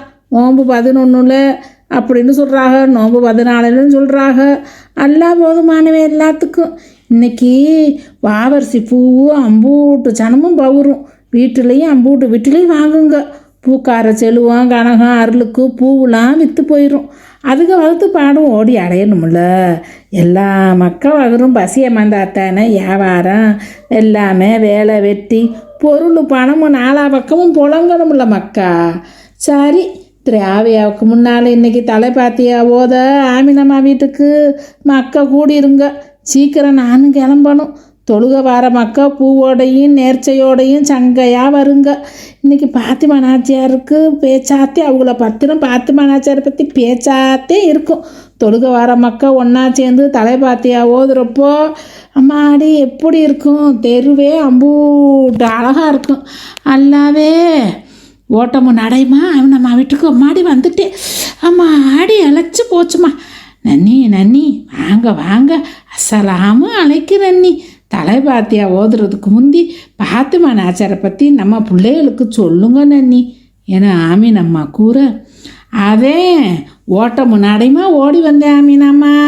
இந்தா பூவந்தியே சாதி பிச்சி வாங்கிட்டு வந்திருக்கேன் நான், அம்போட்டு மக்களுக்கும் கொடுங்க. பாத்திமா நாச்சியாரை பற்றி சொல்ல சொல்ல மனசு நிறைஞ்சு போகும்ல. இஸ்லாம் மார்க்கத்தை பின்பற்றுற மக்கள் அதிகம் ஆறதை பார்த்து இஸ்லாம் மார்க்கத்து எதிரியே பல திட்டம்லாம் தீட்டி கொடுமையாக படுத்தினாங்களாம்மா. அதில் ஒன்று என்னண்டா, முஸ்லீம் மக்களை ஊரை விட்டு நீக்கி வைக்கிறது. கடையில் பொருள் வாங்குறக்கூடாது, கிணத்துல தண்ணி இறக்கக்கூடாது, முஸ்லீம் மக்களோட யாரும் பேசக்கூடாது, அவங்கள பேசுனா கசையடின்று சொல்லனா துயரத்தில் இருந்தாகலாம். அந்த சமயம் பாத்திமா நாச்சியாவுக்கு 10 வயசுதே. அம்பூட்டு வைராக்கியத்தோட பட்டினி கிடந்து கதிசா அம்மையாரோட அப்படி கஷ்டப்பட்டாகலாம். கதிஜா நாச்சியாருக்கு உயிர் விருந்த சோகம் நடந்ததே அந்த சமயத்தில் தான். அப்போத்தே அவங்க ரொம்ப படாத பாடு பட்டுட்டாங்களாம். இன்னாலில்லா இவ என்ன ராஜீவன் அல்லா அப்படின்னா பார்த்துக்கங்க மக்கா. இஸ்லாம் மார்க்கத்துக்காக அதை நிலநிறுத்த எம்பூட்டு துன்பம் எம்பூட்டு பாடுபட்டிருக்காண்டு. இந்த மார்க்கம் செழிக்க நம்ம இப்போ ஒத்துமையாக இருக்கணும் மக்கா, அதை புரிஞ்சுக்கோங்க எல்லாரும். அந்த 10 வயசில் அம்மாவை பிரிஞ்சாலும் கண்மணி நாயத்துக்கு உறுதுணையாக இருந்தாங்க பாத்திமா நாச்சியார். ஊருக்கு புறக்கணிப்பை அம்புட்டு பாடுபட்டாலும் அதை நீக்கிட்டாங்க அதுக்கப்புறம். ஆனால் ரொம்ப கஷ்டப்பட்டு நீக்கிட்டாங்க. ஆனால் கண்மணி நாயங்க அந்த தாயூப் நகரத்துக்கு சத்திய மார்க்கத்தை எடுத்து சொல்ல போனப்போ இந்த தாயூப் நகரத்து மக்கள் கல்லடி சொல்லடின்னு கொஞ்சம் பாடுபட்டலையே அம்மா ரத்தம் சொட்ட கண்மணி நாயங்க வருவாங்களாம். அம்மா அடையே அல்லாவே இந்த மக்களுக்கு நேர்வழி காட்டுன்னு அப்போவும் அதைத்தையும் சொல்லுவாங்களே ஒழிய தனக்கு வடிகிற ரத்தத்தை பற்றி பேச மாட்டாங்களாம். பாத்திமா நாச்சியார்தையும் தொடச்சு அதுக்கு மருந்து ஓட்டு கட்டியா அல்லா எங்கள் அத்தாவுக்கு எல்லாத்தையும் லேசாக்குண்டு அழுவாகலாம். கண்மணி நாயத்துக்கு மருந்துட்டு அம்பூட்டு சுத்தம் பண்ணி அப்படி பார்த்துக்கிறவாங்களாம் பாத்திமா நாச்சியார். சத்திய பாதையில் இதெல்லாம் சகஜம்மா, தவிர்க்க முடியாதுன்னு நாயங்க மகக்கிட்ட சொல்லுவாங்களாம். தாயூப்பு நகரத்து மக்கள் இந்த மார்க்கத்தை மேலே அவங்க செய்வாங்க பாருங்க, அது நடக்கும் அப்படின்னு நம்பிக்கையோடு நாயங்க சொல்லுவாங்களாம். அந்த வலியோடு சிரிப்பாகலாம். இறை நம்பிக்கை தந்த தைரியமும் வலிமையும் நாயகங்களுக்கு அம்புட்டு இருந்துச்சுன்னா இந்த 10 வயசு பாலகனுக்கு அதே அளவு நம்பிக்கையும் வலிமையும் இருந்துச்சுன்னா பார்த்துக்கோங்க. எத்தனை சிறப்பு பொறுமை படைச்ச அம்பூட்டு மக்கள். அதில் பாருங்கள் நாச்சியா எப்படி இருந்திருக்காண்டு. வல்ல நாயனுக்கு அவங்க நன்றியோடு இருந்திருக்காங்கடி அம்மா. ஆமாம், எத்தனை கஷ்டத்துலையும் திசை மாறாமல் இறை அச்சோத்தோடு வாழ்ந்தவங்க. பாத்துமாம்மா 10 வயசில் முதிர்ச்சியான பெண்ணுக்கு உள்ள பொறுமை தன்னம்பிக்கையோட உறுதியோடு இருந்தாகலாம். அலிர் அலி அல்லாவுக்கு கல்யாணம் கட்டி கொடுத்த பிறவும் ரொம்ப சிறப்பான வாழ்க்கை எளிமையாக வாழ்ந்திருக்காங்க பார்த்துக்கோங்க. சிறப்பாக வாழ்ந்தவங்க. கண்மணி நாயத்துக்கிட்ட இந்த உலக வாழ்வில் உங்களது அதிகமான விருப்பத்துக்கு உரியவங்க யாருன்னு கேட்டாங்களாம்மா. அதுக்கு தனது அன்பு மகள் பாத்திமா நாச்சியாருன்னு கண்மணி நாயங்க சொல்லியிருக்காண்டா பார்த்துக்கோங்க. எம்புட்டு வாழ்க்கை எப்படி வாழ்ந்திருக்காண்டு. காத்தூனே ஜன்னத்து அப்படின்னு ஒரு பேர், சுவனத்து பேரரசின்னு பேர் பெற்றவங்க அவங்க. இப்போ நம்ம தலைப்பாத்தி அவஞ்சத்தை ஓதிடுவோம். ஓதிட்டு அப்புறம் நம்ம திராவியா தொழுதுருவோம்.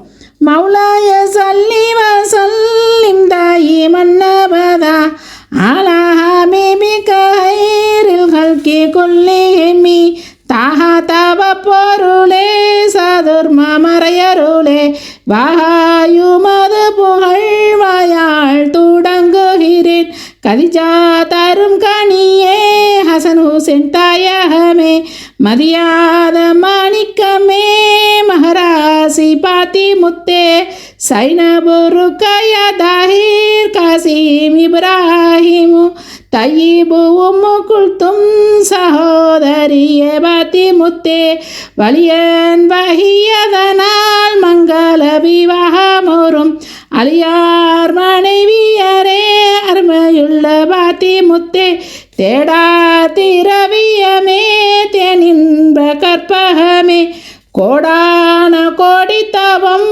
கொண்டோருமதிடத்தில் நாடாதிருப்பவரோ நான் பாவி அவ்வைதமே பாடலறியாதிடினும் பாடினேன் பாத்தி முத்தே பாத்தி முத்து நாயகி மேல் பாத்திகமை ஓதி உன்னை போற்றி செய்த முனை புகழ்ச்சி செய்தம் பொற்பதி தந்தருள் புரிவார் நாட்டிசையர் வாழ்த்து மென்கள் நாச்சியாரை வாழ்த்தி மனம் பூத்திருந்த முனை புகழ்ந்திருந்தோம் பொன்னுலகம் புகத்தருள்வாய் வாழ்ந்திருக்க பீபி பாத்தி முத்தே வாழ்த்தினோரும் வாழ்ந்திருக்க சூழ்ந்திருந்தோரங்கள் சுற்றனத்தோர் சுயபந்தினோர் வாழ்ந்திருக்க காத்தி முத்துல் மோகுசாலினர் கண்மணி கல்பில் கனியை காத்திருந்த முனை காதலித்தோம் காட்சிலிக தந்தருள்வாய் அமீன் ஆமீன் அமீன் ஆமீன் ரஹ்மான் ரஹீம் ஆமீன் ஆமீன் ஆமீன் யா ரப்பல் ஆலமீனே. இசை முரசு இணைய வானொலி அன்பு நேயர்கள் அனைவருக்கும் அஸ்ஸலாமு அலைக்கும் வரஹ்மத்துல்லாஹி குழல் இனிது யாழ் இனிது என்பர் தன் மக்கள் மழலை சொல் கேளாதார் என்று மழலைகளின் மொழி இனிமையை தலை சிறந்த 2 இசைக்கருவிகளுக்கு ஒப்ப பாடியிருப்பார் வள்ளுவர் பெருமான். நம் வீட்டு பிள்ளைகள் தத்தி தத்தி பேசும் தமிழின் அழகை, தவறாக பேசும் தமிழின் அழகை உச்சி முகர்ந்து ரசித்து மகிழ்வோம். அப்படித்தான் பள்ளி குழந்தைகள் சொற்பொழிவாற்றும் போது அவர்கள் வார்த்தைகள் உதிர்க்கும் அழகை பார்த்து நெஞ்சம் மகிழும் மெய் சிலிர்க்கும். திட்டுவளை இஸ்லாமிய மாதிரி பள்ளியின் மாணவி நஸ்ஸா தத்தி தத்தி பேசும் மழலை குரலில் பகிர்ந்து கொள்வோம் என்னும் தலைப்பில் உரை தருகிறார். அஸ்ஸலாமு அலைக்கும் வரஹ்மத்துல்லாஹி வபரகாத்துஹு. என் பெயர் நஸ்வா. நான் திட்டுவளையில் உள்ள இஸ்லாமிக் மாதிரி மெட்ரிக் பள்ளியில் யூகேஜி வகுப்பு படிக்கிறேன். நான் இங்கு பேச வந்துள்ள தலைப்பு பகிர்ந்து கொள்வோம். பகிர்வது ஒரு நல்ல பழக்கம் மட்டும் அல்ல, அது ஒரு மனிதனின் அடையாளம். நமக்கு அதிகமாக இருக்கும் போது மட்டும் அல்ல, இருப்பதிலிருந்தே பகிர்வது உண்மையான மனிதநேயம். ஒருவருக்கு பசிக்கும் பொழுது உணவை பகிர்வது வயிற்றை மட்டுமல்ல, இதயத்தை நிரப்புகிறது. இஸ்லாத்தில் இறைவன் இதைதான் சதகா என்று கூறுகிறான். நாம் சிறிதாக கொடுத்தாலும் இறைவன் அதை பெரிதாக்கி நமக்கு நன்மை தருவார். பகிர்ந்தால் ஏழை முகத்தில் புன்னகை வரும், அது இறைவன் விரும்பும் புன்னகை. பகிர்ந்தால் பொறாமை குறையும், பகிர்ந்தால் நட்பு வளரும், பகிர்ந்தால் சமூகம் அழகாகும். என் அன்பு நண்பர்களே, நாம் இறைவன் விரும்பும் குழந்தைகளாக பகிர்ந்து கொள்வோம். பகிர்வோம், மண்ணனையத்தை வளர்ப்போம். இந்த ரமதான் மாதத்தில் நாம் அதிகமாக பகிர்ந்து இறைவனின் நல்லடியார்களாக மாறுவோம்.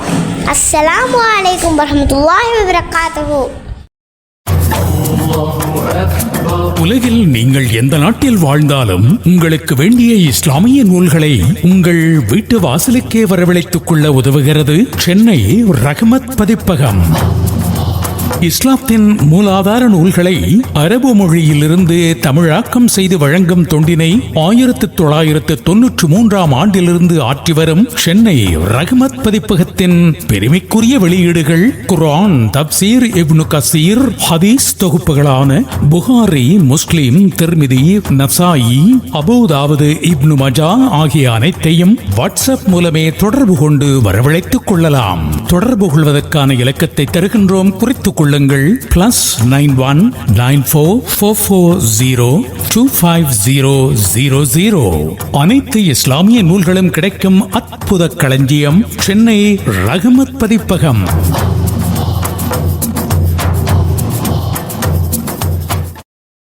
ஸ்டீஃபன் பில்பேக் என்னும் ஆங்கில திரைப்பட இயக்குனர் 11 ஜூன் 1993 அமெரிக்காவில் ஒரு பிரம்மாண்டமான அனிமெட்ரிக் திரைப்படத்தை வெளியிட்டார்.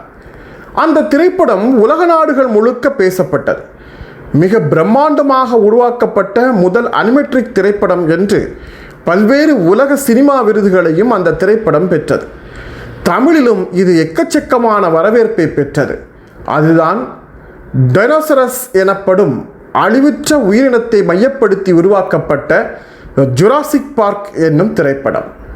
1 கோடி ஆண்டுக்கு முன்பு புவியில் முட்டையிட்டு குட்டியினும் ஒரு பிரம்மாண்டமான பறவை இனம், யானையை விட உயர்வான, யானையை விட கனமான, யானையை விட பெரிய ஒரு பறவை இனம் இருந்திருக்கிறது என்பதை இப்போது நாம் சொல்வதற்கு கொஞ்சம் தயங்கலாம்.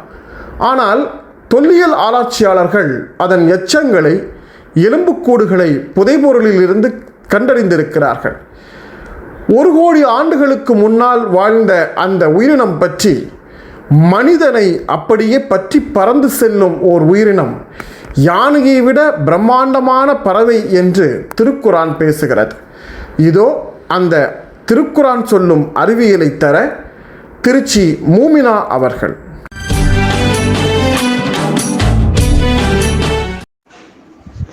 இசைமுரசு இணைய வானொலி நேயர்களின் ரமலான் வசந்தம் நிகழ்ச்சியில் உங்களுக்காக சில மணித்துளிகளை பேச வந்துள்ளேன். நான் உங்கள் மோமினா.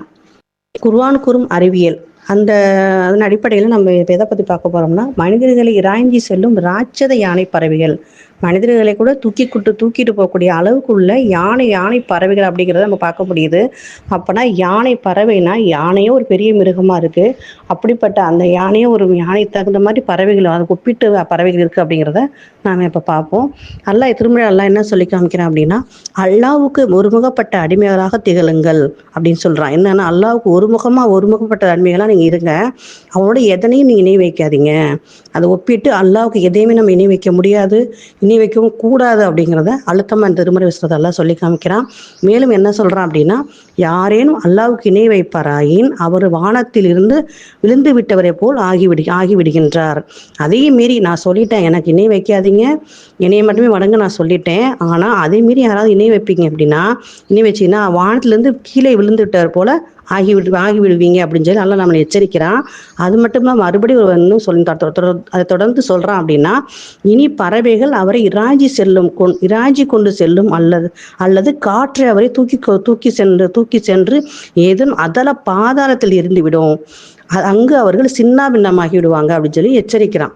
அப்போ எந்த அளவுக்கு எச்சரிக்கிறான் பாருங்களேன். இனி பறவைகள் அவனை இராஞ்சி கொண்டு செல்லும் இராஞ்சி தூக்கிட்டு போகும். ஒன்று பறவை அதை தூக்கிட்டு போகும். 2வது இல்லைன்னா காற்று அவனை தூக்கி கொண்டு செல்லும் அப்படிங்கிற ஏதேனும் அதல பாதாளத்தில் எரிந்துரும். அதல பாதாளத்தில் நம்ம என்ன பண்ண முடியாது, எந்திரிக்கவே முடியாது, நம்மளால அதுலேருந்து உயிர் தப்பிக்கவே முடியாதுன்னு எச்சரிக்கிறான்.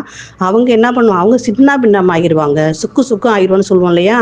ஏதோ ஒரு எலும்பு கூட இங்கே பாடுறா, இவ்வளோ தூரத்துலேருந்து விழுந்தாண்டா, ஒரு எலும்பு கூட தேரடா அப்படின்னு சொல்கிறோம் இல்லையா. அப்படிப்பட்டது அல்லாஹ் நமக்கு திருமறையில் அல்லாஹ் நமக்கு எச்சரிக்கை செய்கிறான். குர்ஆனில் என்ன 22வது அத்தியாயம் 3வது வசனத்தில் இது நமக்கு சொல்லி காமிக்கிறான். அப்ப இணை வைக்கும் செயலை செய்யும் ஒரு மனிதனின் நிலையும் ஒரு உதாரணம் மூலம் அல்லாஹ்வை விளக்குகள். அல்லாஹ்வே இந்த அளவுக்கு நமக்கு தெளிவாக நம்மள சொல்றான். இணை வைக்கும் செயலை செய்யறவங்களுக்கு எப்படிப்பட்ட உதாரணம் இருக்கு அப்படிங்கிறத அல்லாஹ் நமக்கு தெளிவாக விளக்குகிறான். பிற படைப்பினங்களை கடவுளாக வணங்குபவன் எந்த பிடிமானமும் இல்லாமல் வானத்திலிருந்து கீழே விழுந்து பறவைகளால் இழுத்து செல்லப்படும் பிணம் போன்றவன் என கூறுகிறான். இது இந்த வசனத்தில் நம்ம அதான் பார்த்தோம். அதைத்தான் திருப்பி நமக்கு என்ன எக்ஸாம்பிளாக நமக்கு இதை எடுத்து சொல்லியிருக்காங்க. அல்லாஹ் உதாரணமாக எதை சொன்னாலும் உண்மை அல்லாததை ஒருபோதும் சொல்ல மாட்டான். இது அல்லாஹ்வின் வழிமுறை அப்படிங்கிறத நாம கண் கூட பார்க்குறோம். எதையுமே ஒரு உண்மை இல்லாத விஷயத்த அல்ல என்ன பண்ண மாட்டான், ஒருபோதும் நமக்கு சொல்ல மாட்டான். ஆனால் உண்மையுள்ள விஷயத்தை தான் நமக்கு நமக்கு சொல்லி காமிக்கிறான் அப்படிங்கிறத நாம இந்த வசனத்து மூலயமா நமக்கு தெளிவாக நம்ம சொல்லி காமிக்கிறோம். ஆனால் இன்று நாம் வாழும் உலகில் ஒரு மனிதன் இராஜி செல்லும் அளவிற்கு எந்த பறவையுமே இல்லை.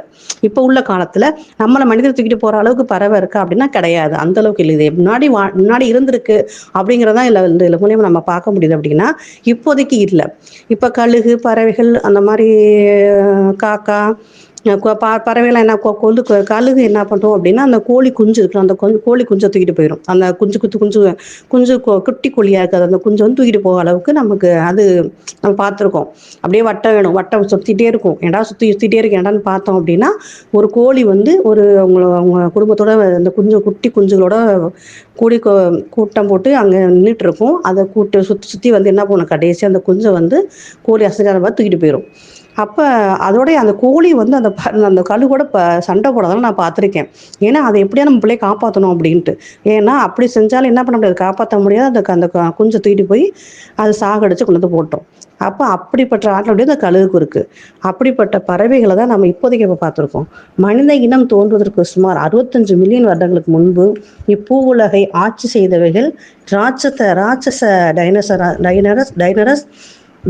டைனராஸ் மிருகங்களும் பறவைகளுமே. ஆனால் மனித இனம் தோன்றியதற்கு பிறகு, மனித இனம் தோன்றியதற்கு முன்னாடி இதெல்லாம் இருந்திருக்கான். எப்படி இருக்குன்னா 65 மில்லியன் வருடங்களுக்கு முன்பு இந்த உலகத்தை வந்து ஆட்சி செஞ்சவங்க வந்து ராட்சச டைனரஸ்ன்னு சொல்றோம் இல்லையா, டைனோரஸ் அப்படின்னு சொல்லிட்டு அப்படிப்பட்ட மிருகங்களும் பறவைகளும். ஆனால் மனிதன் தோன்றியதுக்கு பிறகு பெரும் ராட்சச பறவைகள் இருந்ததாக புராண கதையில் குறிப்புகள் காணப்படுகின்றன. இருக்கு பெரும் ராட்சச பறவை இருந்ததாக புராண கதையில் குறிப்புகள் காணப்படுகின்றன. அரபு மொழியில வந்து இதுக்கு பறவைகளுக்கு என்ன அரபு மொழி என்ன சொல்றாங்க அப்படின்னா, இதை ரூக் என்றால் என்ன அப்படின்னா பறவை என்று அழைக்கிறாங்களாம். அரபு மொழியில பறவைக்கு பேரு ரூக் அப்படிங்கிறது ஒரு அரபு மொழி வந்து மொழியாக்கம் செய்யப்படுது. பறவையின் அரசன் என்ற பொருளில் பார்சி மொழியில் என்ன சொல்றாங்க அப்படின்னா ஷாருக் ஷா என்றால் அரசன், ரூக் என்றால் பறவை. ஷாருக் ஷா என்றால் அரசன், ரூக் என்றால் பறவை அப்படிங்கிறது அரபு மொழியில இதை வந்து சொல்றாங்க. அப்ப தற்போது நம்மிடையே வாழும் பறவைகளின் மிக பெரியது பறக்க இயலாத நெருப்பு கோழி சுமார் 9 அடி உயரமும் 150 கிலோ எடையும் கொண்டதா இருக்கான். இப்ப தற்போது நம்ம கிட்ட வாழ்ந்துக்கூடிய அந்த உயிரினத்துல பார்க்கும்போது பறக்க இயலாத நெருப்பு கோழி சுமார் 9 அடி உயரமும் 150 கிலோ எடையும் கொண்டதா இருக்கு.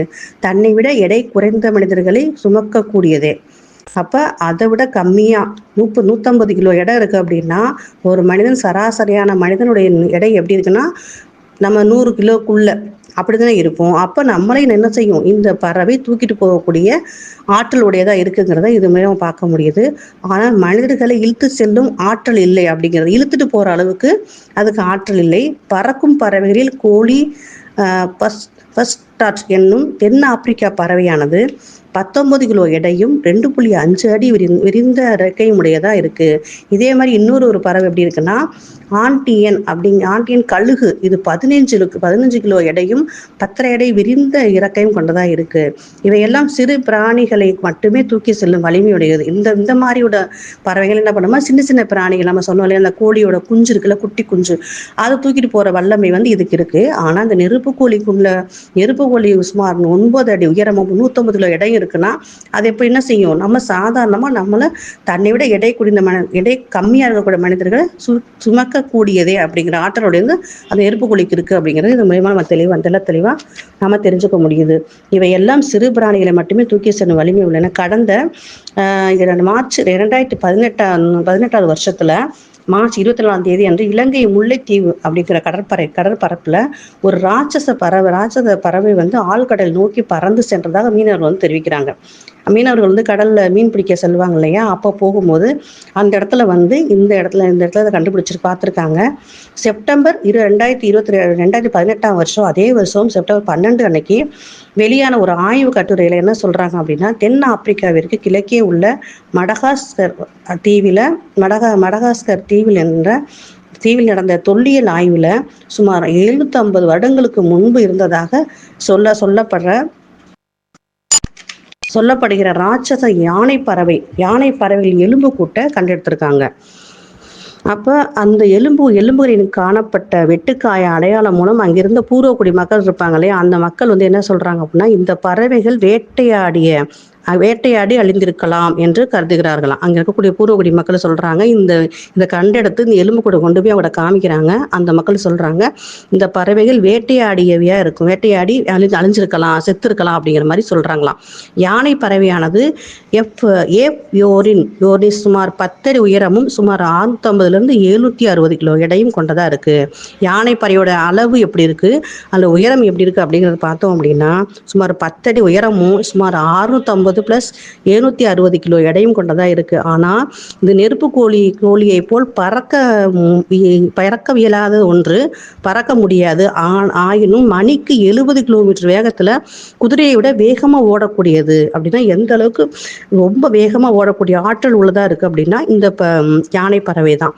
கடினமான அழகும்னா அந்த அழகுன்னு சொல்லுவாங்க இல்லையா, அந்த மாதிரி அது ஒரு அழகுனா கழுத்து கடினமான அழகும் உறுதியான கழுத்தும் கொண்டவை, மனிதனை இழுத்து செல்லும் வலிமை உடையது. இது போடக்கூடிய முட்டை வந்து எப்படி இருக்கும்னா, அழிந்து போன டைனோசர் இருக்குல்ல, அதனுடைய முட்டைகளை விட மிக பெரியவை. அப்போ அந்த அழிந்து போன முட்டை டைனோசருடைய முட்டையோட பெருசாக போடணும்னா அப்போ எவ்வளோ பெரிய முட்டையாக அதை இடுங்கிறத நாம் இதுலேயே நம்ம சிந்திச்சு பார்த்துக்கணும். 17ஆம் நூற்றாண்டு வரை உயிர் வாழ்ந்த இந்த பறவைகள் உலகிலேயே மிகப்பெரியது. உலகிலேயே மிகப்பெரிய பறவை அப்படின்னா யானை பறவை.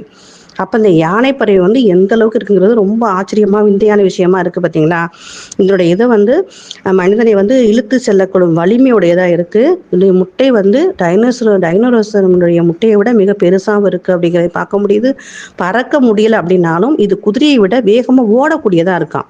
அப்போ அந்த அளவுக்கு 70 கிலோமீட்டர் அளவு வேகத்தில் ஓடக்கூடிய தன்மை வந்து இந்த யானை பறவைக்கு இருக்குங்கிறத இந்த தொடரை நம்ம இன்ஷால்லா பார்த்துருக்கோம். இதே மாதிரி நிறைய விஷயங்கள் நம்ம சிந்திச்சு செயல்பட்டு வாழக்கூடிய மக்களாக இருக்கணும். இன்ஷால்லா. அஸ்ஸலாமு அலைக்கும் வரஹ்மத்துல்லாஹி வபரகாத்துஹு. Islamic model matric higher secondary school Thiruvithancode. மிகச்சிறந்த கட்டமைப்பு, ஆண்கள் மற்றும் பெண்களுக்கு தனித்தனியே விசாலமான வகுப்பறைகள், தொழுகை கூடங்கள், எழில் கொஞ்சம் 2 விளையாட்டு மைதானங்கள், அடிப்படை வசதிகள் அனைத்தும் நேர்த்தியாக அமைய பெற்ற கல்வி நிறுவனம். மாவட்ட மற்றும் மாநில அளவில் உயர் மதிப்பெண் பெறுவதுடன் நபிகள் போதித்த நற்குணத்துடன் உங்கள் குழந்தைகள் LKG முதல் +2 வரை கல்வி கற்று பயன்பெற உங்கள் குழந்தைகளை சேர்த்திடுவீர். 4 பாடப்பிரிவுகளில் +1 admission நடைபெறுகிறது. For admission, contact Islamic Model Metric Higher Secondary School, Thiruvithancode, Kanniyakumari district. தொடர்புக்கு செல் 6382388242. இப்போதெல்லாம் குற்றம் செய்வதற்கு யாரும் தயங்குவதில்லை. குற்றம் செய்த பிறகு கலங்குவதும் இல்லை. குற்றத்தை எண்ணி நாணுவதும் இல்லை. எப்போதும் யாருக்காகவும் அவர்கள் அஞ்சுவதும் இல்லை. நாளுக்கு நாள் நீதிமன்றங்களில் தாக்கலாகும் குற்றப்பத்திரிகைகளின் எண்ணிக்கை பல நூறுகளை கடந்து கொண்டிருக்கிறது. நீதிமன்றம் விசாரிக்க முடியாமல் தவித்து வருகிறது. குற்றங்களை குறைக்க என்ன செய்வது என்று நாலாபுரமும் தீவிர சிந்தனை நிகழ்ந்து கொண்டிருக்கிறது. குற்றத்தின் பெருக்கத்திற்கு என்ன காரணம் என்று காவல்துறையும் நீதித்துறையும் ஆராய்ந்து கொண்டிருக்கிறது. எந்த கோணத்தில் ஆராய்ந்தாலும் நாம் சொல்லும் முடிவு ஒன்றுதான், இறையச்சம் என்னும் அச்சமின்மையே குற்றங்கள் பெருகுவதற்கு காரணம். மனிதர்களிடம் குற்றங்கள் பெருகிய காலத்திலேயே பக்தி இலக்கியங்கள் தமிழில் தோன்றியிருக்கின்றன. இப்போதும் அப்படியான பக்தி இலக்கிய பயன்பாட்டின் தேவை தமிழிலும் இந்தியாவிலும் உலகரங்கிலும் தேவைப்படுகிறது. இதோ இறையச்சம் என்னும் தலைப்பில் உரை தர முத்துப்பேட்டை ரஹ்மத் பெண்கள் மெட்ரிக் மேல்நிலைப்பள்ளி மாணவி சுமையா வருகிறார். Assalamu alaikum warahmatullahi wabarakatuh. Innal hamdalillah nahmaduhu wa nasta'inuhu wa nastaghfiruhu wa natawakkal alayh wa na'udhu billahi min shururi anfusina wa min sayyiati a'malina. May yahdihillahu fala mudilla lahu wa may yudlil fala hadiya lahu. Ashhadu an la ilaha illallah wa ashhadu anna Muhammadan abduhu wa rasuluhu, amma ba'd. வார்த்தைகளில் உண்மையானது அல்லாஹ்வுடைய வார்த்தை என்றும் வழிகாட்டுகளில் சிறந்தது முஹம்மது நபி ஸல்லல்லாஹு அலைஹி வஸல்லம் அவர்களின் வழிகாட்டுகள் என்றும் காரியங்களில் மிகவும் கெட்டது அல்லாஹும் அல்லாஹ் அல்லாஹ்வின் தூதரும் காட்டித் தராத ஒவ்வொன்றை மார்க்கம் என்ற பெயரால் புதிதாக உருவாக்குபவை ஒவ்வொன்றும் பிதாத்தாகும். ஒவ்வொரு பிதாத்தும் வழிகேடாகும். ஒவ்வொரு வழிகேடும் நாளை மறுமையில் நரகத்தில் கொண்டு சேர்க்கும். எல்லாம் வல்ல அல்லாஹ்வின் நல்லடியார்களே, நான் இன்று உங்கள் முன் பேச எடுத்துக்கொண்ட தலைப்பு என்னவென்றால் இறையச்சம். இத்தகில்லாஹ ஹைசுமா குந்த, நீ எங்கு இருந்தாலும் அல்லாஹ்விற்கு பயப்படு. அல்லாஹ் குர்ஆனில் கூறுகிறான், அஊது பில்லாஹி மினஷ் ஷைத்தானிர் ரஜீம், பிஸ்மில்லாஹிர் ரஹ்மானிர் ரஹீம். யா அய்யுஹல்லதீன ஆமனு இத்தகுல்லாஹ ஹக்க துகாத்திஹி வலா தமூதுன்ன இல்லா வ அன்தும் முஸ்லிமூன். ஸதகல்லாஹுல் அலீம். நம்பிக்கையாளர்களே, நீங்கள் அல்லாஹ்வுக்கு எவ்வாறு பயந்து வாழ வேண்டுமோ அவ்வாறு பயந்து வாழுங்கள். மேலும் நீங்கள் முஸ்லிம்களாக தவிர மரணிக்க வேண்டாம். அல்லாஹ் நேசிக்கிறான். அல்லாஹ் யாரை நேசிக்கிறான்? ஃபஇன்னல்லாஹ யுஹிப்புல் முத்தகீன். அல்லாஹ் தக்வா உடையவர்களை நேசிக்கிறான். தக்வா என்றால் என்ன? அரபு மொழியில் தக்வா என்றால் பாதுகாத்தல் என்ற அர்த்தம். இஸ்லாத்தில் தக்வா என்பது அல்லாஹ்வுடைய தண்டனையிலிருந்தும் அல்லாஹ்வுடைய கோபத்திலிருந்தும் பாதுகாப்பதுதான் தக்வா. தக்வா என்றால் இன்றைய வழக்கத்தில் அல்லாஹ்வுடைய பயம் என்று சொல்வோம். அல்லாஹ்வுடைய பயம் என்பது பாவத்திலிருந்து விளங்குவது மட்டுமல்ல, அல்லாஹ்விற்கு கட்டுப்படுதலும் அல்லாஹ்விற்கு நன்மை செய்தலும் தக்வாதான். யார் அல்லாஹ்வை அஞ்சி தக்வாவை சுமந்து தன்னை சீர்படுத்திக் கொள்கிறார்களோ அவர்களுக்கு எந்த கவலையும் இல்லை, எந்த பயமும் இல்லை. தான் விரும்பக்கூடிய குழந்தையை தந்தை ஒருபோதும் கைவிடுவதில்லை. தான் விரும்பக்கூடிய குழந்தையை தாய் ஒருபோதும் கைவிடுவதில்லை. தான் விரும்பக்கூடிய மாணவர்களை ஒரு ஆசிரியர் கைவிடுவதில்லை. அதே போன்றுதான் அல்லாஹ் ரப்புல் ஆலமீன் ஒரு அடியானை விரும்பினால், அவன் படைத்த மனிதன் ஒருவரை நேசித்தால் ஒருபோதும் எந்த நிலையிலும் எந்த சூழலிலும் அல்லாஹ் அவரை கைவிடுவதில்லை. சுப்ஹானல்லாஹ். வமன் யத்தகில்லாஹ யஜ்அல் லஹு மக்ரஜா. இந்த உலகத்தில் சோதனையால், சிரமத்தால், கஷ்டத்தால், பிரச்சனையால் எதில் நீங்கள் சிரமப்பட்டாலும் உங்களுடைய கல்பு தக்வாவை சுமந்தால் அல்லாஹ் சொல்கிறான், யஜ்அல் லஹு மக்ரஜா. அல்லாஹ் அதிலிருந்து வெளியேறக்கூடிய வழிகளை ஏற்படுத்துவான் இன்ஷா அல்லாஹ். அல்லாஹ் பாதுகாக்கக்கூடிய ஒருவரை யாரும் எதுவும் செய்துவிட முடியாது. ஒருவருக்கு பாவம் செய்ய எல்லா சூழல் இருந்தும் பாவம் செய்யாமல் விளங்குகிறான் என்றால் அதுதான் தக்வா. அந்த தக்வாவுடைய அருளை அல்லாஹ் கொடுப்பான் இன்ஷா அல்லாஹ். அல்லாஹ்வை அஞ்சக்கூடியவர்கள் நிம்மதியுடைய இடத்தில், பாதுகாப்பு உடைய இடத்தில் இருப்பார்கள். தக்வா என்பது ஆடை அல்ல, முடிகள் அல்ல, ஹிஜாப் அல்ல, பேச்சல்ல. நபி ஸல்லல்லாஹு அலைஹி வஸல்லம் அவர்கள் சொன்னார்கள், தக்வா என்பது செயலால் வெளிப்படும் உள்ளத்திலிருந்து. அதனால்தான் நபி ஸல்லல்லாஹு அலைஹி வஸல்லம் அவர்கள் அல்லாஹ்விடத்தில் பிரார்த்திப்பார்கள், அல்லாஹும்ம ஆத்தின் நஃப்ஸி தக்வாஹா, யா அல்லாஹ் தக்வாவை கொடு, இறையச்சத்தை கொடு என்று பிரார்த்திப்பார்கள். இந்த தக்வாவை சுமந்தால் அல்லாஹ் உங்களை நேசிக்கிறான். ஒருபோதும் அல்லாஹ் தக்வா உடையவர்களை கைவிட மாட்டான். மனிதர்களே, நீங்கள் உங்கள் இறைவனுக்கு பயப்படுங்கள். நிச்சயமாக விசாரணை நாளில் அதிர்ச்சி மிக்க கடுமையானது. நான் ஒரு சம்பவம் சொல்றேன். ஷாம் நாட்டில் உள்ள ஆற்றில் தண்ணீரே இல்லாமல் வற்றி இருந்தது. அந்த ஆற்றில் தண்ணீர் வருவதற்காக அந்த நாட்டில் உள்ள ஒரு குமரி பெண்ணை பழிவாங்குற பழக்கம் இருந்தது. இதை தடுப்பதற்காக அந்த நாட்டில் உள்ள ஒருவர், அப்போது தலைவராக இருந்த உமர் அலி அவர்களுக்கு இதை பற்றி தபால் எழுதுறாங்க. இந்த தபாலை ஒருவர் உமர் அலி அவர்களிடம் கொடுத்தாங்க. உமர் அலி அவர்கள் படிச்சுட்டு திரும்பி அவர்களுக்கு தபால் அனுப்புறாங்க. உமர் அலி இந்த தபாலை படிக்காமல் ஆற்றில் போடுங்கன்னு சொல்லி அனுப்பி விடுறாங்க. அதே மாதிரி போடுறாங்க. ஆற்றில் தண்ணீர் பெருகெடுத்து ஓடுது. அந்த தபாலில் அல்லாஹ்வை கொண்டு நீ பயந்தால் தண்ணீர் ஊறும் என்று எழுதி அனுப்புறாங்க. அந்த மனிதன் அல்லாஹ் பார்க்கிறான் என்ற இறையச்சத்தோடு அந்த தபாலை பிரிச்சு பார்க்காம அந்த ஆற்றில போடுறாங்க. சுப்ஹானல்லாஹ். அல்லாஹ் குர்ஆனில் கூறுகிறான், ஸாலிகல் கிதாபு லா ரைப ஃபீஹி ஹுதலில் முத்தகீன். இதுதான் வேத நூல், இதில் எந்த சந்தேகமும் இல்லை. இறையச்சம் உடையவர்களுக்கு இது நேரான வழியை காட்டும். தக்வா, இறையச்சம் நம்முடைய உள்ளத்திலிருந்து எப்போதும் நீங்காமல் இருக்க வேண்டும் என்று அல்லாஹ் விரும்புகிறான். எனவே இனி வர காலங்களில் அல்லாஹ் நம்மை பார்த்து கொண்டிருக்கிறான் என்ற இறையச்சத்தோடு வாழ வேண்டும் என்று பிரார்த்தித்தவளாக எனது உரை நிறைவு செய்கிறேன். வாஹி தஅவானா அல்ஹம்துலில்லாஹி ரப்பில் ஆலமீன். அஸ்ஸலாமு அலைக்கும் வரஹ்மத்துல்லாஹி வபரகாத்துஹு. கற்க கசடர கற்பவை கற்றபின் நிற்க அதற்கு தக என்று வள்ளுவர் பெருமான் சொன்னார். குற்றமல்லாத கல்வியை கற்க வேண்டும், கற்றபடி அவன் வாழ வேண்டும், அத்தகைய கல்வியை அவன் கற்க வேண்டும் என்பதுதான் பொருள். கல்வி ஒருவருக்கு பட்டம் வழங்கக்கூடியதாக இருக்கக்கூடாது, அவனை பண்படுத்தக்கூடியதாக இருக்க வேண்டும்.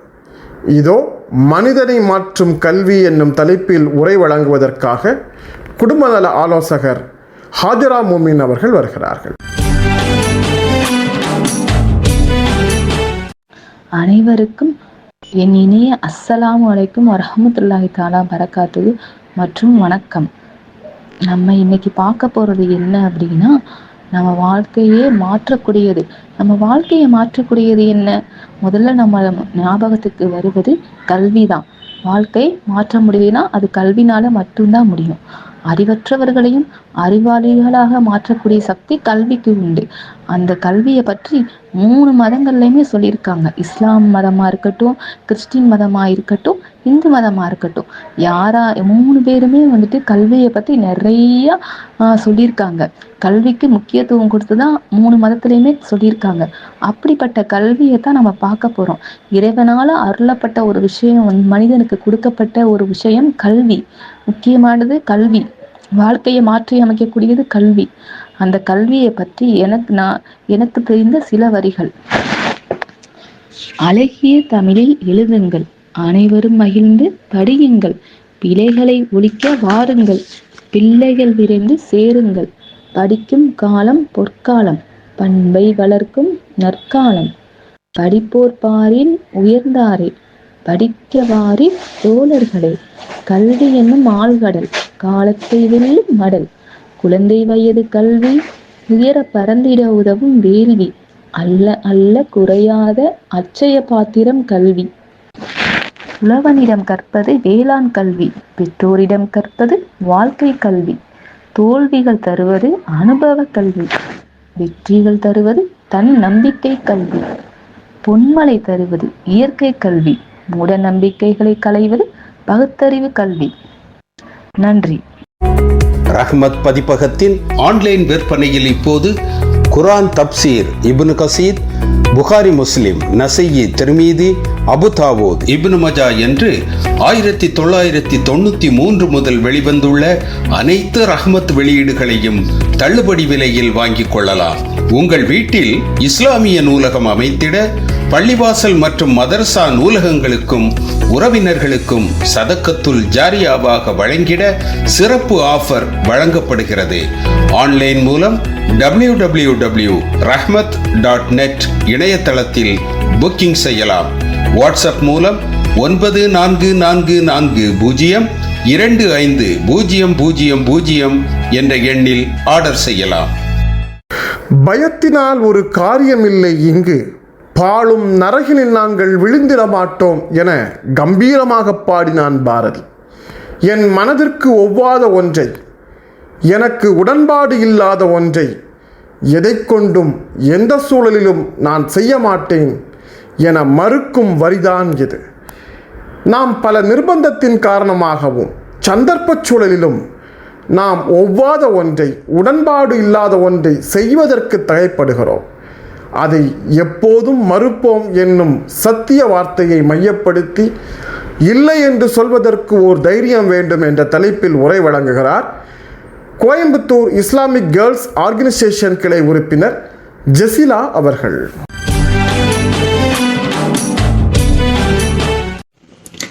அஸ்ஸலாமு அலைக்கும் வரஹ்மத்துல்லாஹி வபரகாத்துஹு. ஸோ இன்றைக்கி நம்ம டெய்லி லைஃப்பில் ஃபாலோ பண்ண வேண்டிய சில லெசன்ஸ் பற்றி நம்ம பார்ப்போம். அதுலேயும் முக்கியமாக the courage to say no, அதாவது தேவையில்லாத விஷயங்களுக்கு இல்லை என்னால் முடியாது அப்படின்னு சொல்லக்கூடிய ஒரு செயல். இதோட இம்பார்ட்டன்ஸ் பற்றி நம்ம பார்ப்போம். நம்ம டெய்லியும் ஹராமான விஷயங்கள் பக்கம் அழைக்கப்பட்டிருப்போம் இல்லையா?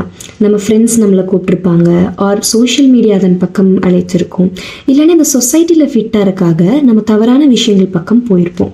ஆனால் நபி யூசுப் அலைஹிஸ்ஸலாம் அவங்களோட வரலாறு உற்று பார்க்கும்போது கண்ணியத்துடனும் ஈமானுடனும் எப்படி இந்த விஷயங்களெல்லாம் தவிர்க்கலாம் அப்படிங்கிறது நமக்கு தெரிய வரும். அதில் ஃபர்ஸ்ட் எக்ஸாம்பிள், யூசுப் அலைஹிஸ்ஸலாம் தனது சொந்த சகோதரர்களால் ஏமாற்றப்பட்டு கிணற்றில் தள்ளப்படுவாங்க. அந்த பெயினை யோசிச்சு பாருங்க. ஓன் சிப்ளிங்ஸ் கொலை முயற்சி பண்ணியிருக்காங்க. ஆனால் அந்த டைமில் கூட யூசுப் அலைஹிஸ்ஸலாம் அல்லாஹ் மீது இருந்த நம்பிக்கையும் ஹோப்பையும் விடலை.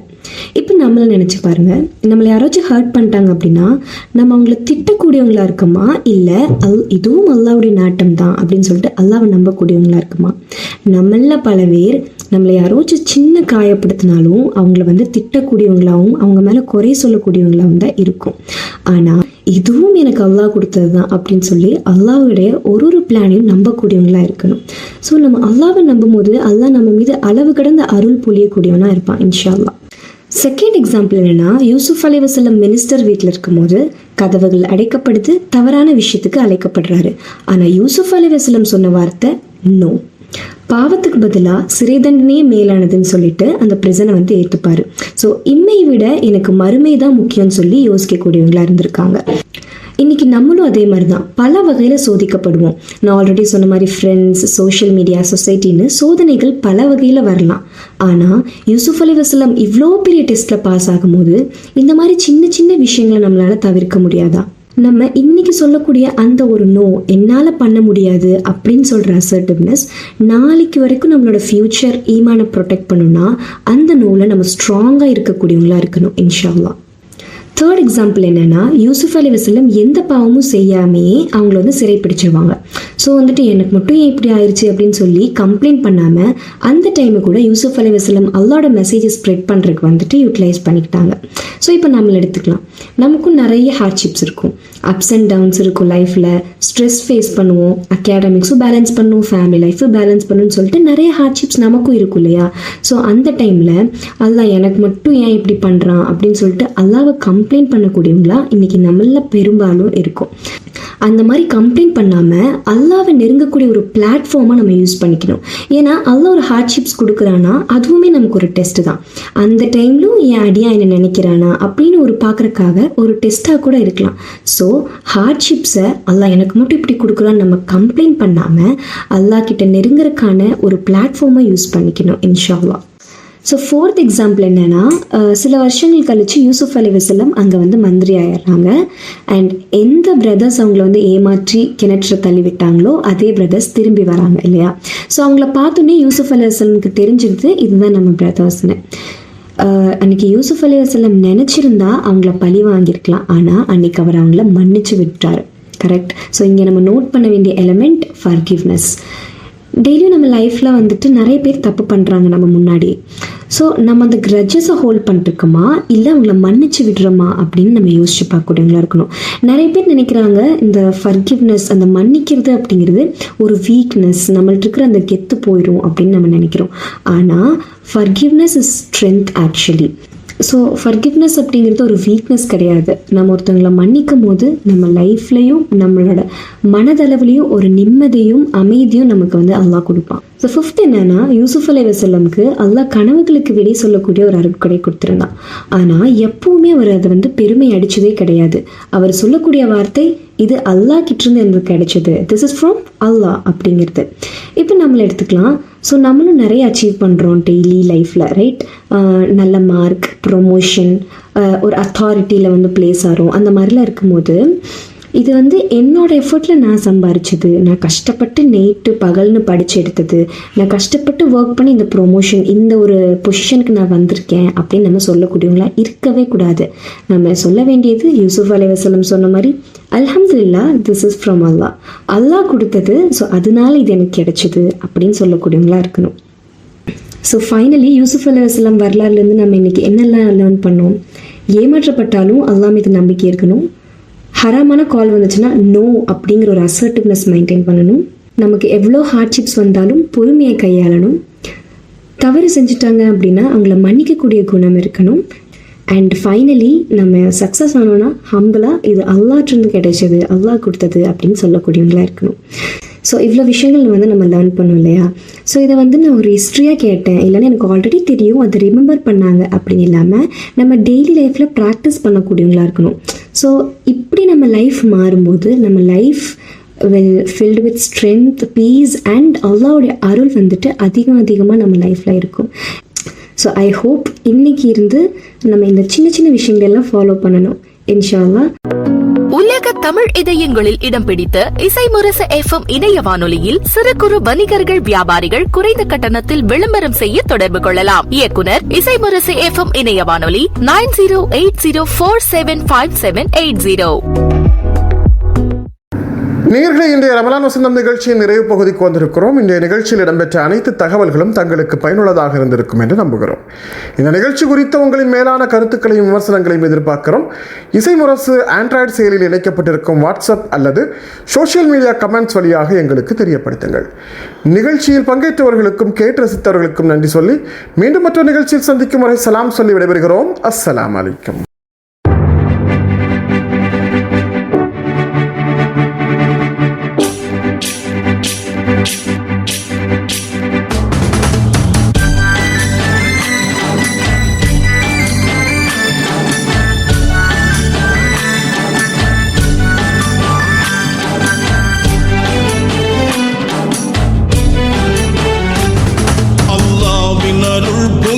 புனிதமான ரமலான் வல்லோனின் வரிசை ரஹ்மத்தெல்லாம் சொரியும் ரமலான்.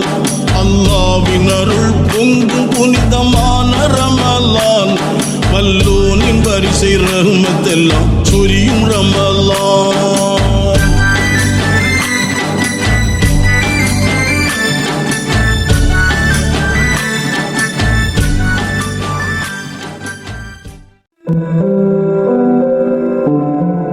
இணையதள தேரில் ஏறி உலகெல்லாம் வலம் வரும் இசை முரசு வானொலி. இது இதயங்களை இணைக்கும் வானொலி.